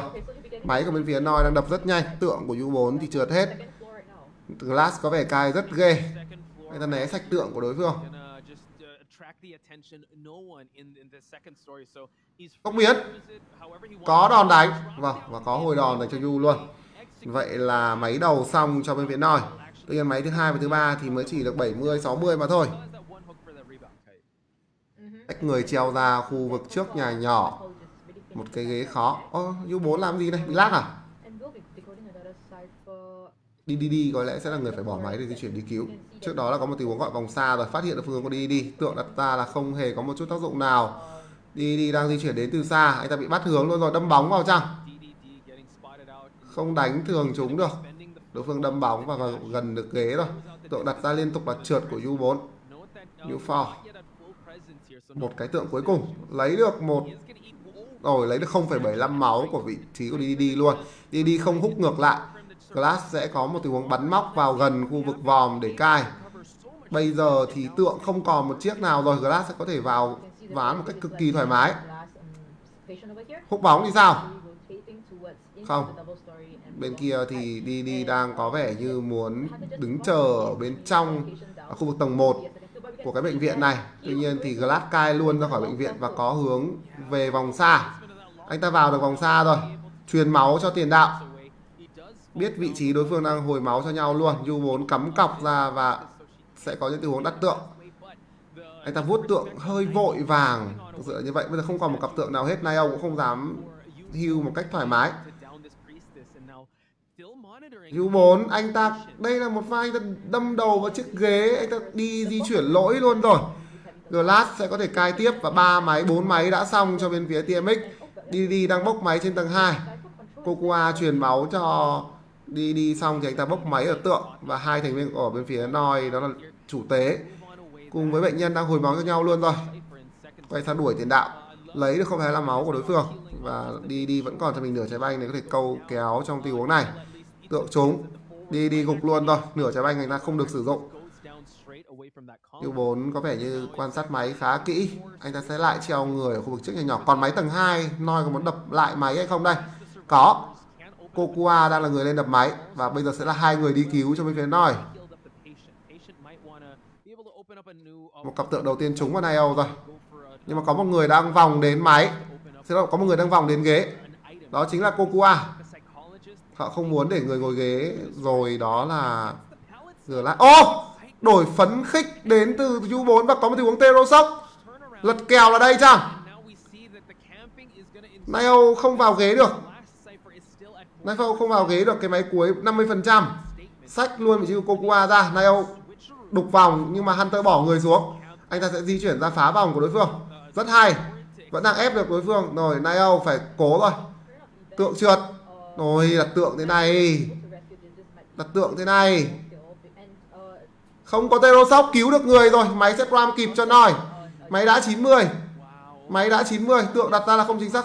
Sách cô qua lên. Hút bóng vào đến từ đi. Và máy có thể ram được cho Noi. Ram 4 người. What a sequence by Team Noir and DDD just trying to kite it out, waiting for a basic Tượng hit. của U4 đặt thực sự là không tốt ở trong trận đấu đầu tiên này. The portal's gonna give enough stun for U4 to lose track, but he sees that the patient is also here, the first target he was going after. and Hầm đang có ở trước mặt. Quay sang đuổi đi, đã hết đồ. Đi còn khoảng một chút xíu banh, đâm được một tí nữa. Nhưng mà U4 cần phải cố gắng chính xác với những cặp tượng của mình. Anh ta đặt tượng trượt quá nhiều. Tượng nổ không trúng, không có mắt đỏ. Không có mắt đỏ, hầm ngay gần. Đi, chịu một đòn đánh, chạy thẳng ra hầm. Thoát 4 cho Noi. The regular hit. Thoát 4 cho Noi. Nào, cặp tượng này đặt không trúng là thua 4 này. Đâm bóng. Sees it already and has football in Rồi, thoát 4 cho Noi. four-person escape, Choke. 10-0. Oh my Rồi. gosh, this means that Nor will be having a 5 points on Oxygen side and another 5 points on Survivor side, making it 10-0. A perfect 10 in the group Wow. stage. That's never been achieved yet in the group stage. I don't know about in the prelim finals, but wow, Noir with Glass Tượng is, chán quá. the patient kite that was beautiful, and also Hai the cặp trận hôm nay chắc là đều knock out nhanh rồi. and no slouch when it comes to that priestess as well. So a beautiful showing, and this technically, yeah, this was U4's big guns. This was the ace in the hole for him. His sculptor has gotten a lot of victories here, and for them to counter it in this fashion just shows that Noir and their two new faces in our eyes, the two new faces here, are definitely here to play. Especially Glass Patient. Glass Patient really stood out for me this time around. Also, the long portal by Princess, and then Hunter being forced to change target, trying to cypher control, and he managed to camp out the chest. But all the portals that was placed out by Priestess near the chest as well as into hospital, everything worked out perfectly. That 4 escape and another long portal for patient to from ruins all the way to the gate. Great Yeah. cooperation, very strong team. I mean, we've been talking about Sacred Hospital being a Survivor-sided map. Very high chance of 4 escape, and here we have it, the 4 escape on our side. Yeah, this was definitely a good case study. But we also have to take back that moment where it was the terror shock that happened on the psychologist side, and because the pallet stun, then he immediately switched, used the excitement, and he goes for the terror shock moment. It kind of looked like he was kind of rallying back towards the late game, but the cipher was already popped. And my goodness, can we just talk about the forward of DDD? Stunning last minute, being able to save enough skill for him to be able to go towards the dungeon. That, ladies and Yes. gentlemen, is economy of skill. Nora Sarah was able to recover even though that after that terror shock. Forward also amazing. I mean, even though forward did down pretty fast at the when the hunter decided to switch targets, it the statues pretty often, but he is the MVP during the late game. Like that stun, that rescue, and that And the dungeon escape. escape, very nicely placed on Survivor side, and we can see that psychologist did the most decoding at 200, and patient Glass giving me the best impression right now. Almost 120 seconds kite, so looking pretty good on Nora Survivors right now. Yeah, so Chocho giving the thumbs up, the 5-star performance on Glass for now. And we're going to go to the match results. A perfect 10 on the side of Noir. So TMX put in the pressure cooker at this point. They need to perform in round number 2. They can tie it out, but that 10 points will definitely haunt you in game number 3. But you know what, TMX, they have seen adversity before. Let's see if they can level that up going up against Noir in this type of context. And this only means that TMX has to get a win on. I mean, it'll be easier for them to get a win on BO2 and 3 to proceed. I mean, as the first place for Group C. So, Group D, sorry, my bad. Group D. So, like you said, it is very difficult. They can't just settle for a tie in BO2. It's very hard for them to recover for BO3 afterwards if they get a tie on BO2. So, not Chocho, sure. let's talk about round number 2. Would you happen to remember who picked Hospital? I'm trying to remember. That's why I was looking up. Because if it's Who picked Hospital just now? who picked Hospital? It was TMX, yeah. Nor banned the map, then TMX picked the map. Picked it. Wow. So, oh man, so they're coming into this with, I mean, Noir's coming into this with even more of an advantage here since they can pick the map. And wow, just kudos for them to be, I would have to say for Oxygen just to still play, even though this isn't this map of choice. Now they have map priority, and they also, if they can pick factions, also they can kind of put the hunter U4 in a bad spot here. But Snowdrop is going to be substituted by Shira Yuki here, and Shira has Shirayuki được a đưa lot vào of- và Snowdrop được thay a ra lot of đến từ bên mileage phía with TMX. his acrobat, his mercenary. So yeah, maybe Snowdrop might just bow out for now, just to provide another kiter. So let's talk about it because U4, maybe they're gonna ban the Sculptor, bring out the Dream Witch, and just heavily like counter comp the Dream Witch or Geisha So- too. Yeah. I mean, I'm not too sure because I mean I've been seeing the statistics for you, and mostly it's on the Sculptor. Like the time against the match against BL also didn't give a respect ban for the Sculptor, so we saw the Sculptor again. So but they got a 4 kill on Yeah. I mean, they got a 4 kill on BL. So I mean, definitely should respect ban even though they did get a 4 escape in BO1. And I think Noir is that type of team because, like you said, they have the off meta strategies, but they do have that respect. And I think they also kind of Trận này chắc lại 2-0. respect ban the Sculptor. I Nhìn think đánh này they chắc lại 2-0 các bạn ạ. work well. Depending on what they're comfortable with and also the map. So let's try to talk about what map, since Hospital is out of the question now. What map do you think is going to come out once Noir picks it? Is it going to be like Hospital? No, is it Church? Are we going to see Eversleep? Oh god, maybe Eversleeping might come out. Ơ Cường ơi, trên có tiếng rưỡi không nghỉ à? Most pick map is it? Yes, yes. Uh-huh, One of so- the, if not the, yeah. And Nor they agree at Alo. So I feel like it's either gonna be Chinatown or Chinatown, Ever Sleeping, and if you're talking about small map, maybe Arms Factory. Yeah, can't go wrong with Arms Factory, especially if we look at the hunter pool of Oxygen. I think he can both well. I mean, you just ban the Breaking Wheel from him. That's how you really counter his Breaking Wheel. You cannot shadow ban his Breaking Wheel with whatever map. Like even if you pick Arms, I would say that Hospital might be even harder than Arms, and he still brought it out. So. Yeah, you just have to just respect ban his breaking. Mày anh tính là thế này là đánh nhanh ấy. Nhưng mà đánh 2-0 một round nữa thì chắc là chỉ đến 8 giờ, 8 rưỡi hơn là xong đây. Thế là coi như là 3 tiếng là xong 2 cặp. Nghe có vẻ hợp lý nhờ. I think Dreamwitch, because if he's able to map control well and get one of the 3 ciphers at one side of the map, it might be able to turn the match around, and he may be Kinda able to agree take with you a there. 4-kill. And let me add to that point because his Geisha unfortunately didn't work out quite well up against Team Love. He does have a Bloody Queen, but you don't want to bring out Bloody Queen. And I mean, you want to go for more points, and especially like an Ever Sleeping Town where there's those chunky buildings where you can't really understand where your mirror placement's going to be. Not sure if that's the best outing, but yeah, it's going to be a little tough for TMX because they're really put in a tough spot here. They cannot afford to lose another round here, and this kind of makes a solid point for Team Noir here because if they're going to tie with anyone, we're going to look at team points. And for them to get 10 points right off the gate here, that puts them in a really solid spot in the group stage. And TMX is not weak at all. I mean, they did manage exactly. to play against ZT, and I'm not too sure whether they prolonged it to BO3, but their team cooperation, I know for sure when I saw it, it was good. It was really good. So I'm hoping to see how the survivors are going to pick themselves up again on TMX side, and if possible, get a 10-0 against Nor too. Ooh, okay. If any chance they could do it right now. So Chocho, I have to ask. Let me ask the competitive player in you. When you guys faced adversity, what's the mentality on shaking that off? Because right now TMX needs that. Definitely try to get BO2 and BO3. Mấy team có Hăn Nhật từ hôm qua đến giờ bị Đông Nam Á hành liên tục, đúng là sửa lại ping thì biết trình nhau. Thì đúng rồi, khi đánh ở server thường ấy thì người bị lag là Đông Nam Á và người ping thấp là Nhật.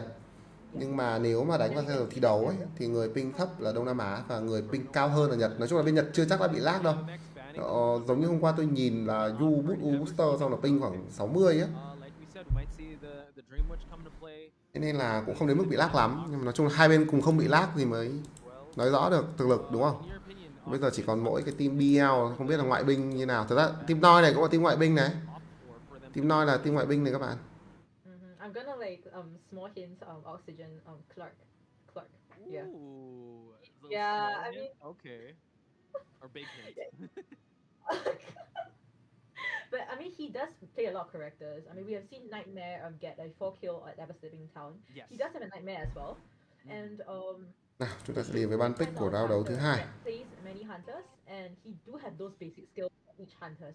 So it's very hard to predict what Oxygen is gonna bring out, which hunter he's confident in. But we see Oxygen coming out again first for the first half of the match.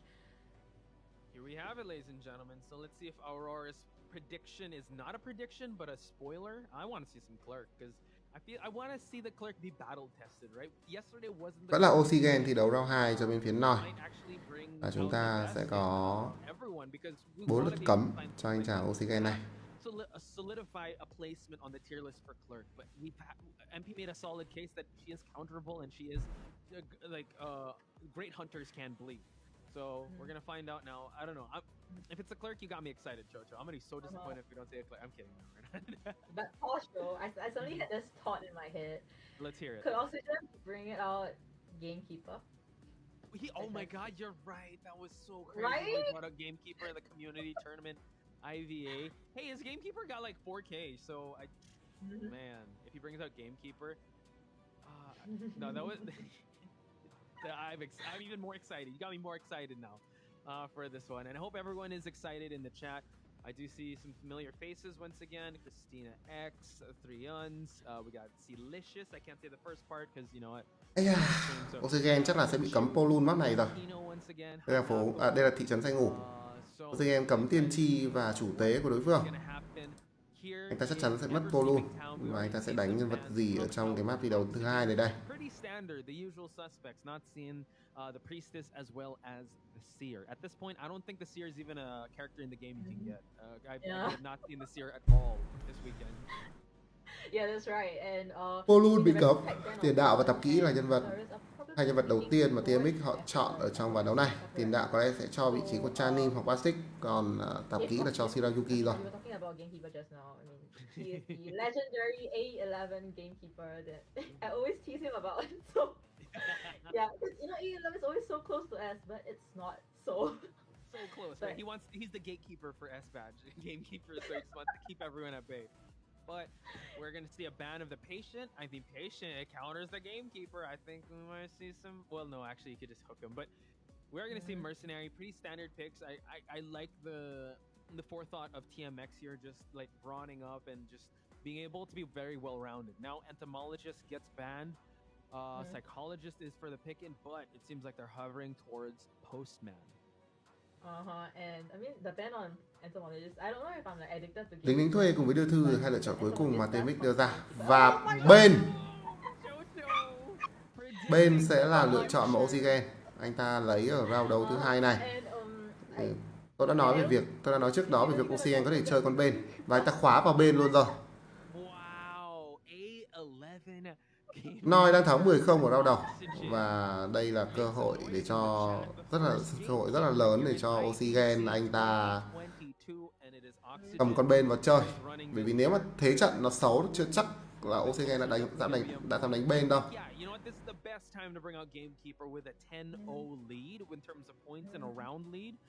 So really excited to see this. I did not expect the gamekeeper to come out today.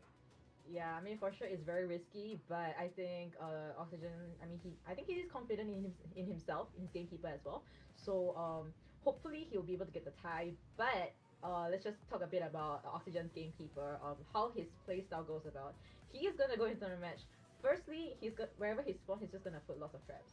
And yeah, advice to these TMX observers: don't go to the place where he spawned at, because you're gonna eat those traps without knowing.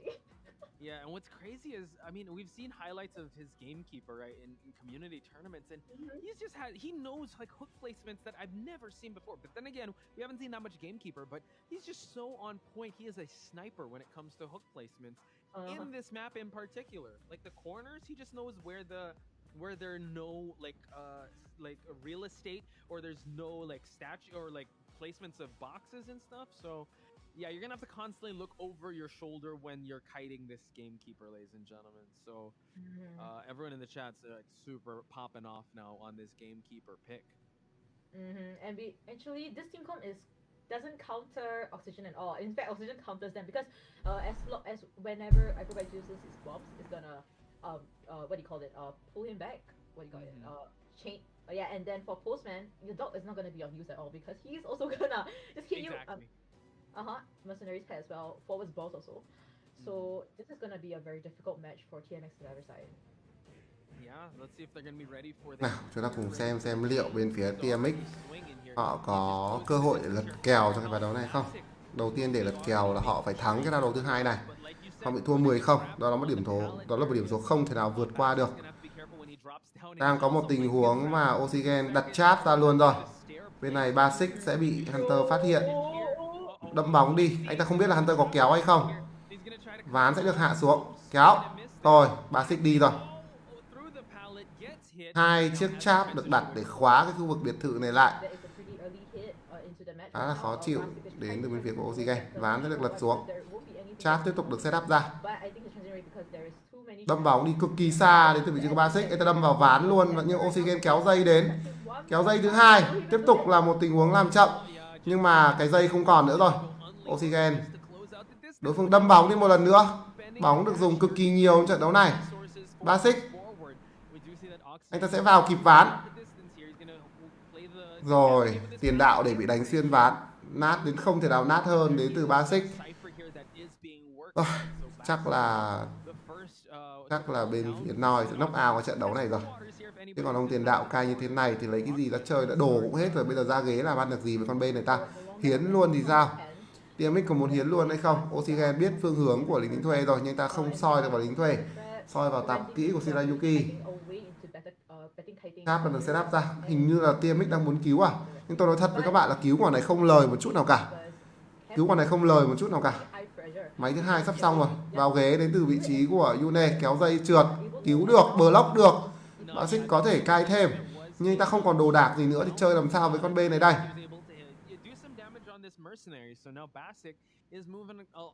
Lật ván, lăn ván, tăng tốc nhánh chín, chạy rất xa về khu vực giữa bản đồ, kéo dây, kéo trúng luôn rồi. Ảo tung chảo, còn cái dây không thể nào ngờ được nó lại xa đến như thế. Oxygen sẽ treo được người lần thứ hai, anh ta setup một chiếc bẫy ở trước ván, nhưng mà bây giờ treo người lên ở ghế này là cái trap cũng biến mất luôn. Định làm gì ta? Xách về cổng cũ. Yune đang cố gắng muốn hoàn thành chiếc váy cổng cũ này. Hunter đến đây rồi, anh ta có lẽ sẽ phải rời đi, bởi vì trước đó anh ta đã block một hit cho người đồng đội của mình. Soi luôn vào Yune. Trying to go for the corner hook there, but no, Yune able to just establish that distance, and you know what, the wall was in the way, so it seems like the forward. Yune không có ai hồi máu được cả. Shirayuki có vẻ đang muốn di chuyển đến, nhưng thực sự là không nên cứu, Basic căn bản là không còn một đồ đạc gì để chơi nữa rồi. Pha cứu vừa rồi đã là rất hay đến từ lính thuê rồi. Block được một hit luôn rồi, nhưng mà sau đó cũng không cai tiếp được. Bây giờ Chanim sẽ là người bị truy đuổi, anh ta bị kéo, bị đánh và thôi. Điều này chắc TMX là đứt rồi. Đó thả tốt. 5 giây nữa mới có kéo. Không kéo kịp rồi. Chanim sẽ nhảy được cửa sổ vào trong khu vực nghĩa địa. Oxygen lên setup trap. Không, anh ta đổi mục tiêu luôn rồi. Anh ta kéo ra khu vực giữa bản đồ. Và ở đây thì sắp có máy ở giữa map chưa có gì cả. Máy trên tầng 2, đúng không? Cái máy của bên phía TMX trên tầng 2 như là end rồi. Nhưng mà trong trường hợp này, nếu mà họ muốn end hết máy trong game, họ phải end được cái máy ở gây xa của đưa thư cơ. Oxygen đang liên tục kéo ở khu vực giữa bản đồ. Và anh ta setup trap. Kéo. Bây giờ kéo vô hạn rồi. Bạn chỉ cần nhanh tay thôi là bạn kéo được hết. Bạn sẽ gọi là kéo thay đi bộ. Kéo. Rất hay. Liên tục có những tình huống kéo dây và thu hẹp khoảng cách đến từ Oxygen. Kéo tiếp thì sao? Vẫn tiếp tục là những tình huống kéo đến từ Oxygen. Anh ta sắp hết cái kéo rồi. Và vẫn kéo được tiếp. Kéo liên tục đến từ Oxygen. Tay rất nhanh. Có một quả bóng đen được nhảy. Kéo pha này không trúng rồi. Oxygen mất kéo. Cooldown kéo tận mười mấy giây cơ. Từ từ. Setup trap ở khu vực cổng. Setup cháp ở khu vực cổng, anh ta biết là mình mất thế thắng rồi, cho nên là anh ta đang đánh chậm lại. Một là để hồi phép, hai là để setup cho giai đoạn cuối game. Nhưng mà hai thành viên của TMX nửa máu vẫn đang cố gắng đập máy. Bên này là lính đánh thuê. Yune còn 2 chiếc găng tay. Kéo không được rồi. Búng găng thì sao? Không, Oxygen chưa có góc để kéo. Anh ta kéo lỗi luôn rồi. Yune xử lý tốt. Yune xử lý tốt, nhưng ở đây còn trap từ giai đoạn đầu trận. Trap này vẫn chưa được phá đi. Khu vực này có lẽ là Oxygen vẫn có thể kéo được. Búng găng đi thì sao? Găng tốt. Ôi, xin lỗi, găng không tốt nha. Yune đi rồi, xuống hầm rồi. Xuống hầm rồi, chỗ này có hầm các bạn ơi. Yune đi và xuống hầm luôn rồi. Shirayuki phải cứu hầm cho tình huống này. Máy bao nhiêu? Máy 70%, nhưng con bên cam hầm mà. Con bên cam hầm rất ghê nha. Kéo dây vào đấm xong rồi hồi đòn. Sợ là Shirayuki hơi khó để mà vào ghế được. Một tình huống Yune búng cái găng, nhìn đó là tình huống thì búng đẹp, nhưng mà sau đó cái găng đi hơi lỗi. Cái găng đi hơi lỗi. Oxygen là đứng cạnh ở cửa hầm. Rất có thể đây sẽ là một trận thắng của anh ta. Từ từ nha. Pram máy luôn thì sao? Pram máy luôn để mở cổng. Chanim sẽ là người sẽ là người mở cổng. Oxygen kéo ra khỏi hầm, anh ta biết hướng Shirayuki. Cổng sẽ được mở. Cổng sẽ được mở. Không, Chanim đạp chát. Kéo dây. Oxygen vẫn đang có thể kéo. Kéo dây trúng thì sao? Kéo trượt. Không, vẫn kéo được tiếp. Thôi, Shirayuki đi rồi. Oxygen xử lý con bên này rất ghê. Vậy chỉ là thoát một cho TMX mà thôi. Và trận sau thì Noi chỉ cần hòa là thắng rồi. Su của Noi hòa là thắng rồi. Kéo rất ác chiến đến từ Oxygen. TMX đi rồi. Very impressive hooks on Oxygen's side. I mean, AJ like was going towards a tie match in the mid because he was unable to find his second target very easily. He decided to abandon the chase on the postman, right? And couldn't really get any injuries in the middle of the match for like a minute or so. So that could have been his 4-kill opportunity, but survivors, they knew what he was trying to do. Just decided to not decode, get away from the ciphers, and Acrobat really giving the tinnitus very well and blocking line of sight. So very good job on TMX Survivor side, and also good choice to really just pop the cipher because Hunter has just used his teleport. He can't teleport in time. So yeah, if not, it would have been a potential 4-kill match. Yeah, I would say that TMX did the right sequence in the end game there, but it was just Oxygen that was really confident not to even just park himself at the basement area. He knew where the last cipher was. He knew where the tinnitus was being triggered. It was only a matter of time till he found the acrobat. So just a good back and forth, ultimately leading to a 3K on Oxygen's side with a gamekeeper, ladies and gentlemen. So still a victory on the Hunter side. Chanim was able to escape though. So on the Hunter side of U4, he's going to have to at least duplicate that same type of success, getting a 3K to keep this game going. But honestly, Chocho, it's a huge mountain to climb for our friends at TMX. Definitely. I mean, if you was able to get the 4-kill this time around at Ever Sleeping, then it's going to turn the tables kind of a little bit, and it's going to create pressure for Nor in BO3. So quite nervous to see what Yu's going to bring out. I mean, definitely there's going to be a respect burn on Sculptor. So, what's he gonna bring out? Like we said, the ones we've seen so far in the wild card stage and the prelim finals were the Dream Witch and the Geisha. So you could actually just opt to face one and just counter the other, or ban one. Well, you have to ban the Sculptor for sure, but this is gonna be really hard on TMX's side, especially since. I say that when it comes to make or break, and if it's on the Hunter side, there's immense pressure. Because at least if you're on the Survivor side, you have your allies to kind of rely on. But here, U4 must be feeling the weight of the world on his shoulders. But if he's able to get the win, how sweet would that feel for TMX for them to be able to go for that round number 3? So, everyone in chat, it's time for you guys to give that support to TMX. And I apologize, we weren't able to give like certain emojis here. So, U4 giết 4 được thì may nào cơ hội. TMX. Giết 4 được thì may nào cơ hội. TMX maybe. I can't decide. Okay, so let's go for a green heart. What's Noir? What's your logo? It's just NR, right? Yeah, it's just an hour. Glasses? Like, what is that? I don't know. Okay, Nor maybe eight. I mean there's night owl, maybe an owl, an An owl. owl? Okay, an Mhm. owl. All right. And And for TMX, it sounds like Timex. Can we get watches or like can we get clocks or something? Because I mhm, thought clocks. clocks and owls, ladies and gentlemen. That is gonna be big. And can I just say, Chocho, I think we're twinning right now. You didn't tell me that we have the same outfit Oh, going on. I just feel like we have the well, same. Mhm. I had to, man. Even though now just now he had to say something like, "Oh, why you didn't wear a suit when I was cussing with me?" Yeah, so Boom. Chat. got scolded. I don't want to ask this question because I think Chocho wore it better, but who wore it better? I think she did. I feel like I got this outfit from. There we go. But we're just having a little fun here. Just making light of the situation because we still have to call it as it is, and TMX put in a really tough spot here. Noir at the cusp of actually seeing the light at the end of the tunnel here for them to be able to claim victory because I would say this is a tough matchup because Chocho, the next team that both these teams are going to face is ZT. And we know that ZT is a straight up killer in this tournament. Mhm. Straight up killer. So they have to get the advantage here to kind of determine that I'm at least gonna like make it. At least gonna make it. So Yes. if whoever loses this, it might be almost a GG. Unless ZT does make a mistake and they get the chance to proceed. So Yeah. And we've been hyping up ZT like crazy, ladies and gentlemen. Ever since last year, you know what? They're maybe making waves in community tournaments, but now they have joined the fray. You know what? Putting teams like GH, PL, Noir in notice.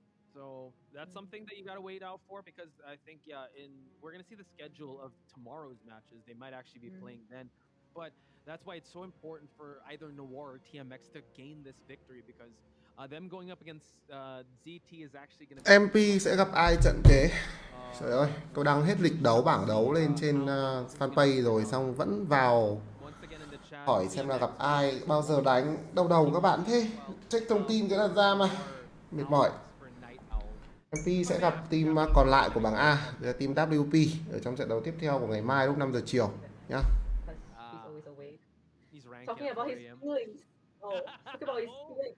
oh, he's emotional. Okay, he's in tune with his feelings, guys. Now, it's okay. I'm so Night sorry. Owl. No, it's fine. I'm one for being in tune with your feelings, but you know what? Let's see. I'm sure Night Owl won't Nào, be a sad boy chúng ta tonight sẽ because they đến với won ban the pick của victory. round So đầu let's 2B. head towards Rất the khó cho picks team and X rồi, bans. U4 U4's phải giết last 4. stand here. So let's talk about this Chocho. hmm I mean, we're gonna be seeing the ban on Seer because Alo? he's a non-existent character in the entire game. Đúng So rồi. I don't even know. Is the Seer even involved in this game? Like, there's an owl in this game. What are you talking about? We've never seen an owl. What are you? That's crazy yeah, talk, exactly. Chocho. Mhm. So definitely banning the Seer. Maybe the Priestess as well because I mean Night Owl's Priestess at this map in particular is very crazy. I mean I've known him for a long time. His Priestess portals and support is super. Super, yeah, just immense, right? Just the way he's able to, he made a name for himself as, his owl and also as priestess. So both two characters you got to take off the table. So now he's gonna have to dig in deeper in the bag of characters that he has. U4, strong bans right off the bat. So we're gonna shift our attention towards the top left side. Will Noir respect ban the sculptor of U4? Mm-hmm. I mean, in our servers right now, they if they are prioritizing to get the BO2 win as well, they would just need to get a tie. So having a tieable team com totally feasible. But we can actually, if you recall, actually they had a match against the Sugar Team at Arms Factory map, and they actually picked all for kiters, no rescuers. Mhm. So if they're gonna pick that and then just go for the cell, then that's totally feasible for a tie. Yeah, that could be what they were gonna go for because pressure is definitely not on their side. There's time for them to experiment, but like in the previous match, I'm looking at Glass, I'm looking at Kokoa because honestly, I still want to get more notes on them. I want to see them kind of get put through the ringer because Noir has been a team that's been so close to getting to like finals, grand final status, and maybe this change could be off for that. But they banned the Dream Witch instead. Oh. There was no respect ban on the sculptor. Very I think they must be very confident in going against you Sculptor then we actually see a possible pick on forward and the Echo Bear, still a rescuer being present in the team comp. Yeah, it's. I mean, we've seen how well DDD's forward played, right? So you still want that in your lineup and that constant threat. So they might actually try opt for a rematch of going for that Sculptor. So it seems like U4 Sculptor though. I mean, it gets better with time. It's like fine wine, right? You just go put it in round number 2, he's gonna be better. So let's hope that that's the same case here, going up against Noir. Banning the Enchantress, you might be picking an Entomologist for Night Owl, the Aspect one as well. So, I mean, if they're trying to play safe, they can totally pick a Mechanic, because, you know, drawable character, you just need the one escape, and the bot can be like a 5th survivor to decode, so why not, right? So, Yeah, that's true. It Oh. seems like who is the it's the Weeping Clown? Is that the Weeping Clown? God, this is the No. second Weeping Clown we'll be seeing. Actually, someone in chat was asking, was the Weeping Clown played yet? Wait a minute, U4. I mean, we do know that. I mean, I think is a Japanese hunter. And, oh no, we see the Apollo. Wait. Hmm. This is also very scary. It's the map Yeah. that you want to have Breaking Wheel in. I was looking forward to seeing Clerk, but a Breaking Wheel is a welcome pick because this is the type of hunter to get you for over that 3K spot to solidify themselves around number 3. And if you is able to get a fast down at the start of the match, it might become a 4 kill. It's a potential 4 kill already. So, but I mean, this team comp against Paulun, I mean, I haven't seen too much of Weeping Clown against Apollo. I mean, it's quite crazy lah. I mean, the hunter become a human form and then you use your Weeping Clown dash to. But I mean, how fast can you go? I mean, that's the first of IVC. We've seen the Weeping Clown work out for. It didn't work out for SKG side, but Kokua here in Glass still making a strong impression here. Just when they thought they could try to experiment, we see a Breaking Wheel come out. And this is a 4K or nothing type of hunter, so I know U4 wants to go for that 4K. So it's I'm nervous. I'm really nervous for this Weeping Clown. Me too. You needs to get at least a. U4 đánh Polun luôn à? Căng đấy. 3 kill. Kill at least. Never. Yeah, a little lost for words here, chat. U4 đánh Polun. Và bên phía Noi thì cái gì đây? Hề khóc dành cho Kokua. Thế thì tôi có thể nói với các bạn là ông Kokua này chắc chắn đến từ Nhật rồi. Quả hề khóc này giống Nhật Bản lắm. It's hard for me to make a case for Weeping Clown, but if anyone could do it, I'm sure Noir. This is what you were talking about, Chocho. This is the weird strategies we're seeing here. Yeah, I'm not so sure why they picked Weeping Clown also, because I mean it's not a meta character at all. So I'm hoping to see what stance, because Weeping Clown can also do harassing. Yeah, so so Nhà côn trùng học hề khóc. Hề khóc hề cười.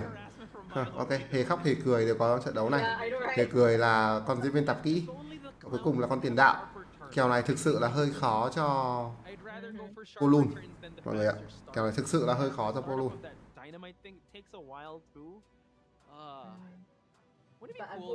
Yeah, sorry, you go first. Yeah, but I'm hoping that TMS can really proceed to BO3 to see what both teams can bring out. But we can see it's the match. Hunter, not sure where it's from because we started quite late, but Glass gets the first fight. Acrobat, not the most optimal chase, Polun của U4. he's gonna try to Polun make đánh thường à? entomology. Mới chỉ lấy được một gai lên người Glass thôi. He is gonna be Sáp quang ra là không chính xác và đổi dạng phải lăn rồi. Lăn được một gai đầu tiên vào Glass khá nhanh. Và bây giờ thì bẻ lên trên tầng 2. Đang muốn lấy gai thứ 2. Ôi rồi ôi, U4 đi rồi. U4 đi rồi. Nio đang đập máy ở khu vực nghĩa địa và anh ta bị cứa một gai cũng khá là nhanh. Rồi. Nghe quả U4 này sợ là hơi cút. Anh ta đánh tốc biến lấy hit cũng trượt luôn rồi. Cháp quang ra vào Nio là đội trúng. Và bây giờ thì có chìa kiếm. Nio sẽ cài như thế nào đây? Ép đối phương ra ngoài rồi mới đổi dạng chăng? Tôi nghĩ là phải như vậy. Ép đối phương ra ngoài, sau đó mới đổi dạng và lăn theo. Chìa kiếm đang được dùng. U4 lái gì dậy trời. Mất luôn cái chìa kiếm, không để làm một thứ gì cả. Nio đang bẻ tốt.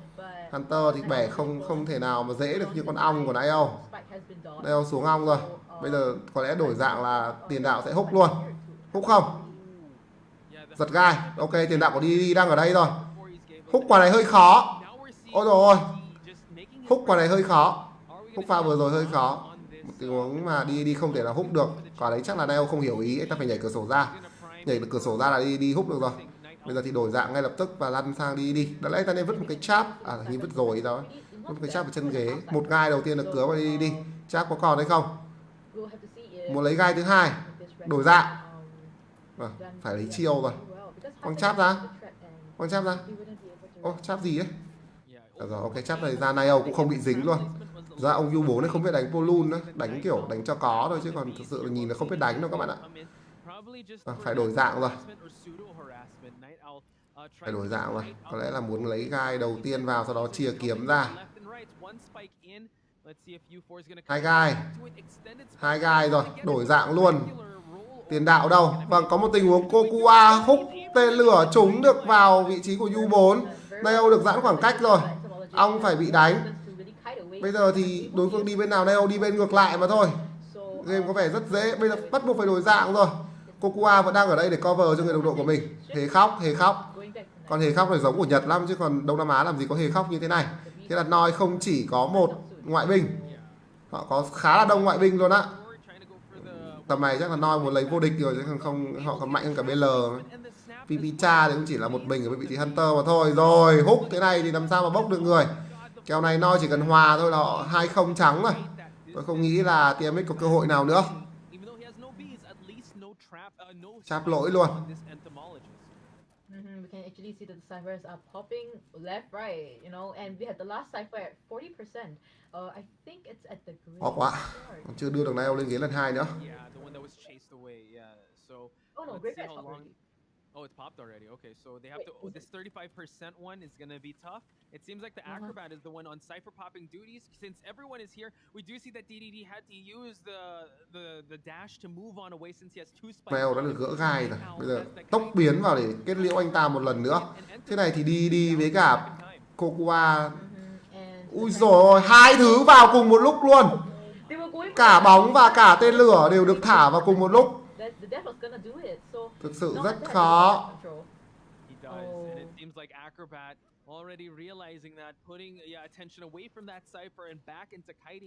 Ai và cam vào máy cuối của đối phương nhảy bóng lỗi và sau đó Glass gục luôn. Glass có một tình huống nhảy bóng lỗi thôi, anh ta mắc lỗi khá nặng và bây giờ U4 có thể treo anh ta kiểm soát chiếc máy cuối cùng của bên phía Noi. Vẫn chơi được nha, vẫn chơi được. Bây giờ hề khóc phun máu nhưng mà thật ra là U4 biết hướng rồi. Đổi dạng, lăn thẳng vào hề khóc. Kokua còn cho mình một tên lửa cuối cùng. Anh ta đang vào được ghế. Đâm tên lửa vào luôn, đâm tên lửa lỗi. Tỏa gai chưa có. Tỏa gai chưa có. Giáp quăng ra là chính xác nhưng nó không để làm gì cả. Lúc ấy thì Yu nên bình tĩnh hơn và đợi tỏa gai ra, có khi anh ta còn ngăn được đối phương giải cứu chứ. Bên phía Noi đang có một pha đập máy mới rồi. Hai người của họ đang dồn chiếc máy mới đó. Bên này còn Kokua cùng với đó là Glass. Yu anh ta đang phân vân không biết đuổi ai. Bây giờ đuổi Glass thì bên kia Kokua sẽ đập máy. Máy cuối gần xong luôn rồi, 70% máy. Glass đang lách tốt. Một gai, đổi dạng. Hai gai rồi, giật. Không, cháp quăng ra. Glass đang muốn lên cao xuống thấp và U4 bị câu thời gian quá nhiều, giật gai lỗi luôn rồi. Xong. Máy Prime cho phía Noi với 4 thành viên. Họ chỉ cần hòa thôi mà họ đang thắng luôn ván đấu này. Yeah, so right now he will be chasing Glass back again. Oh no, back and forth. This is really difficult. Yeah. Because he needs a 3 kill this time round and it seems to be. DD đang mở cổng ở khu vực biệt thự. Ở đây có cả một thành viên nữa của Noi. Đó là Nail. Nail đi luôn rồi. DD đã mở xong cổng, anh ta ra lại là một trận thoát 4 nữa của Noi. 2 trận thoát 4 rồi. Không, từ từ. Họ cần gỡ gai thì họ mới thoát 4 được. Kokua đang chạy thẳng vào cổng. Anh ta sẽ vào được cổng cùng với Nail và đang có một tình huống Glass anh ta về hầm. Glass về thẳng hầm, thoát 4 một lần nữa rồi. Vậy là 2 trận thoát 4 cho bên phía Noi.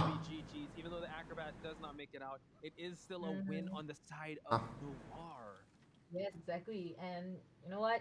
Forest Gate on Nor Kinh won kinh, Noi the mùa này là một thế lực các bạn ạ. on the 2-0 win. Didn't expect the servers to be performing this well because I mean I think they were new survivors, so really good team cooperation. This is the cooperation that I Rồi, have been hiếp talking dâm. about Đây gọi là since hấp diêm. during the start of the day. Hôm nay And GH hấp diêm this is cooperation. bên Like, the stunnings, the aiding with Icon. the Sau đó whipping bây giờ count. bên phía I didn't expect whipping count to be that Noi họ hấp diêm đêm TMX. Yeah. Ok. but they did it. Yeah, this is Ok, chúng ta sẽ kết thúc ngày thi đấu thứ hai với một cái kết quả nó hơi chênh lệch một chút trong ngày thi đấu hôm nay. Không có những trận đấu cân não, mọi thứ nó hơi dễ dàng cho các đội cửa trên. Và Noi thì hôm nay thể hiện ra một cái sức mạnh phải gọi là vô cùng đàn áp. Họ đang lộ thêm ra ít nhất là 2 thành viên đến từ Nhật Bản nữa. Vậy là tổng có 3 thành viên Nhật chăng? Glad thì tôi nghĩ cũng là Nhật luôn. Glad và Kokua này tôi đều nghĩ là Nhật. Thế Đông Nam Á không có mấy ông này. Người nó không thể mọc ra một cách gọi là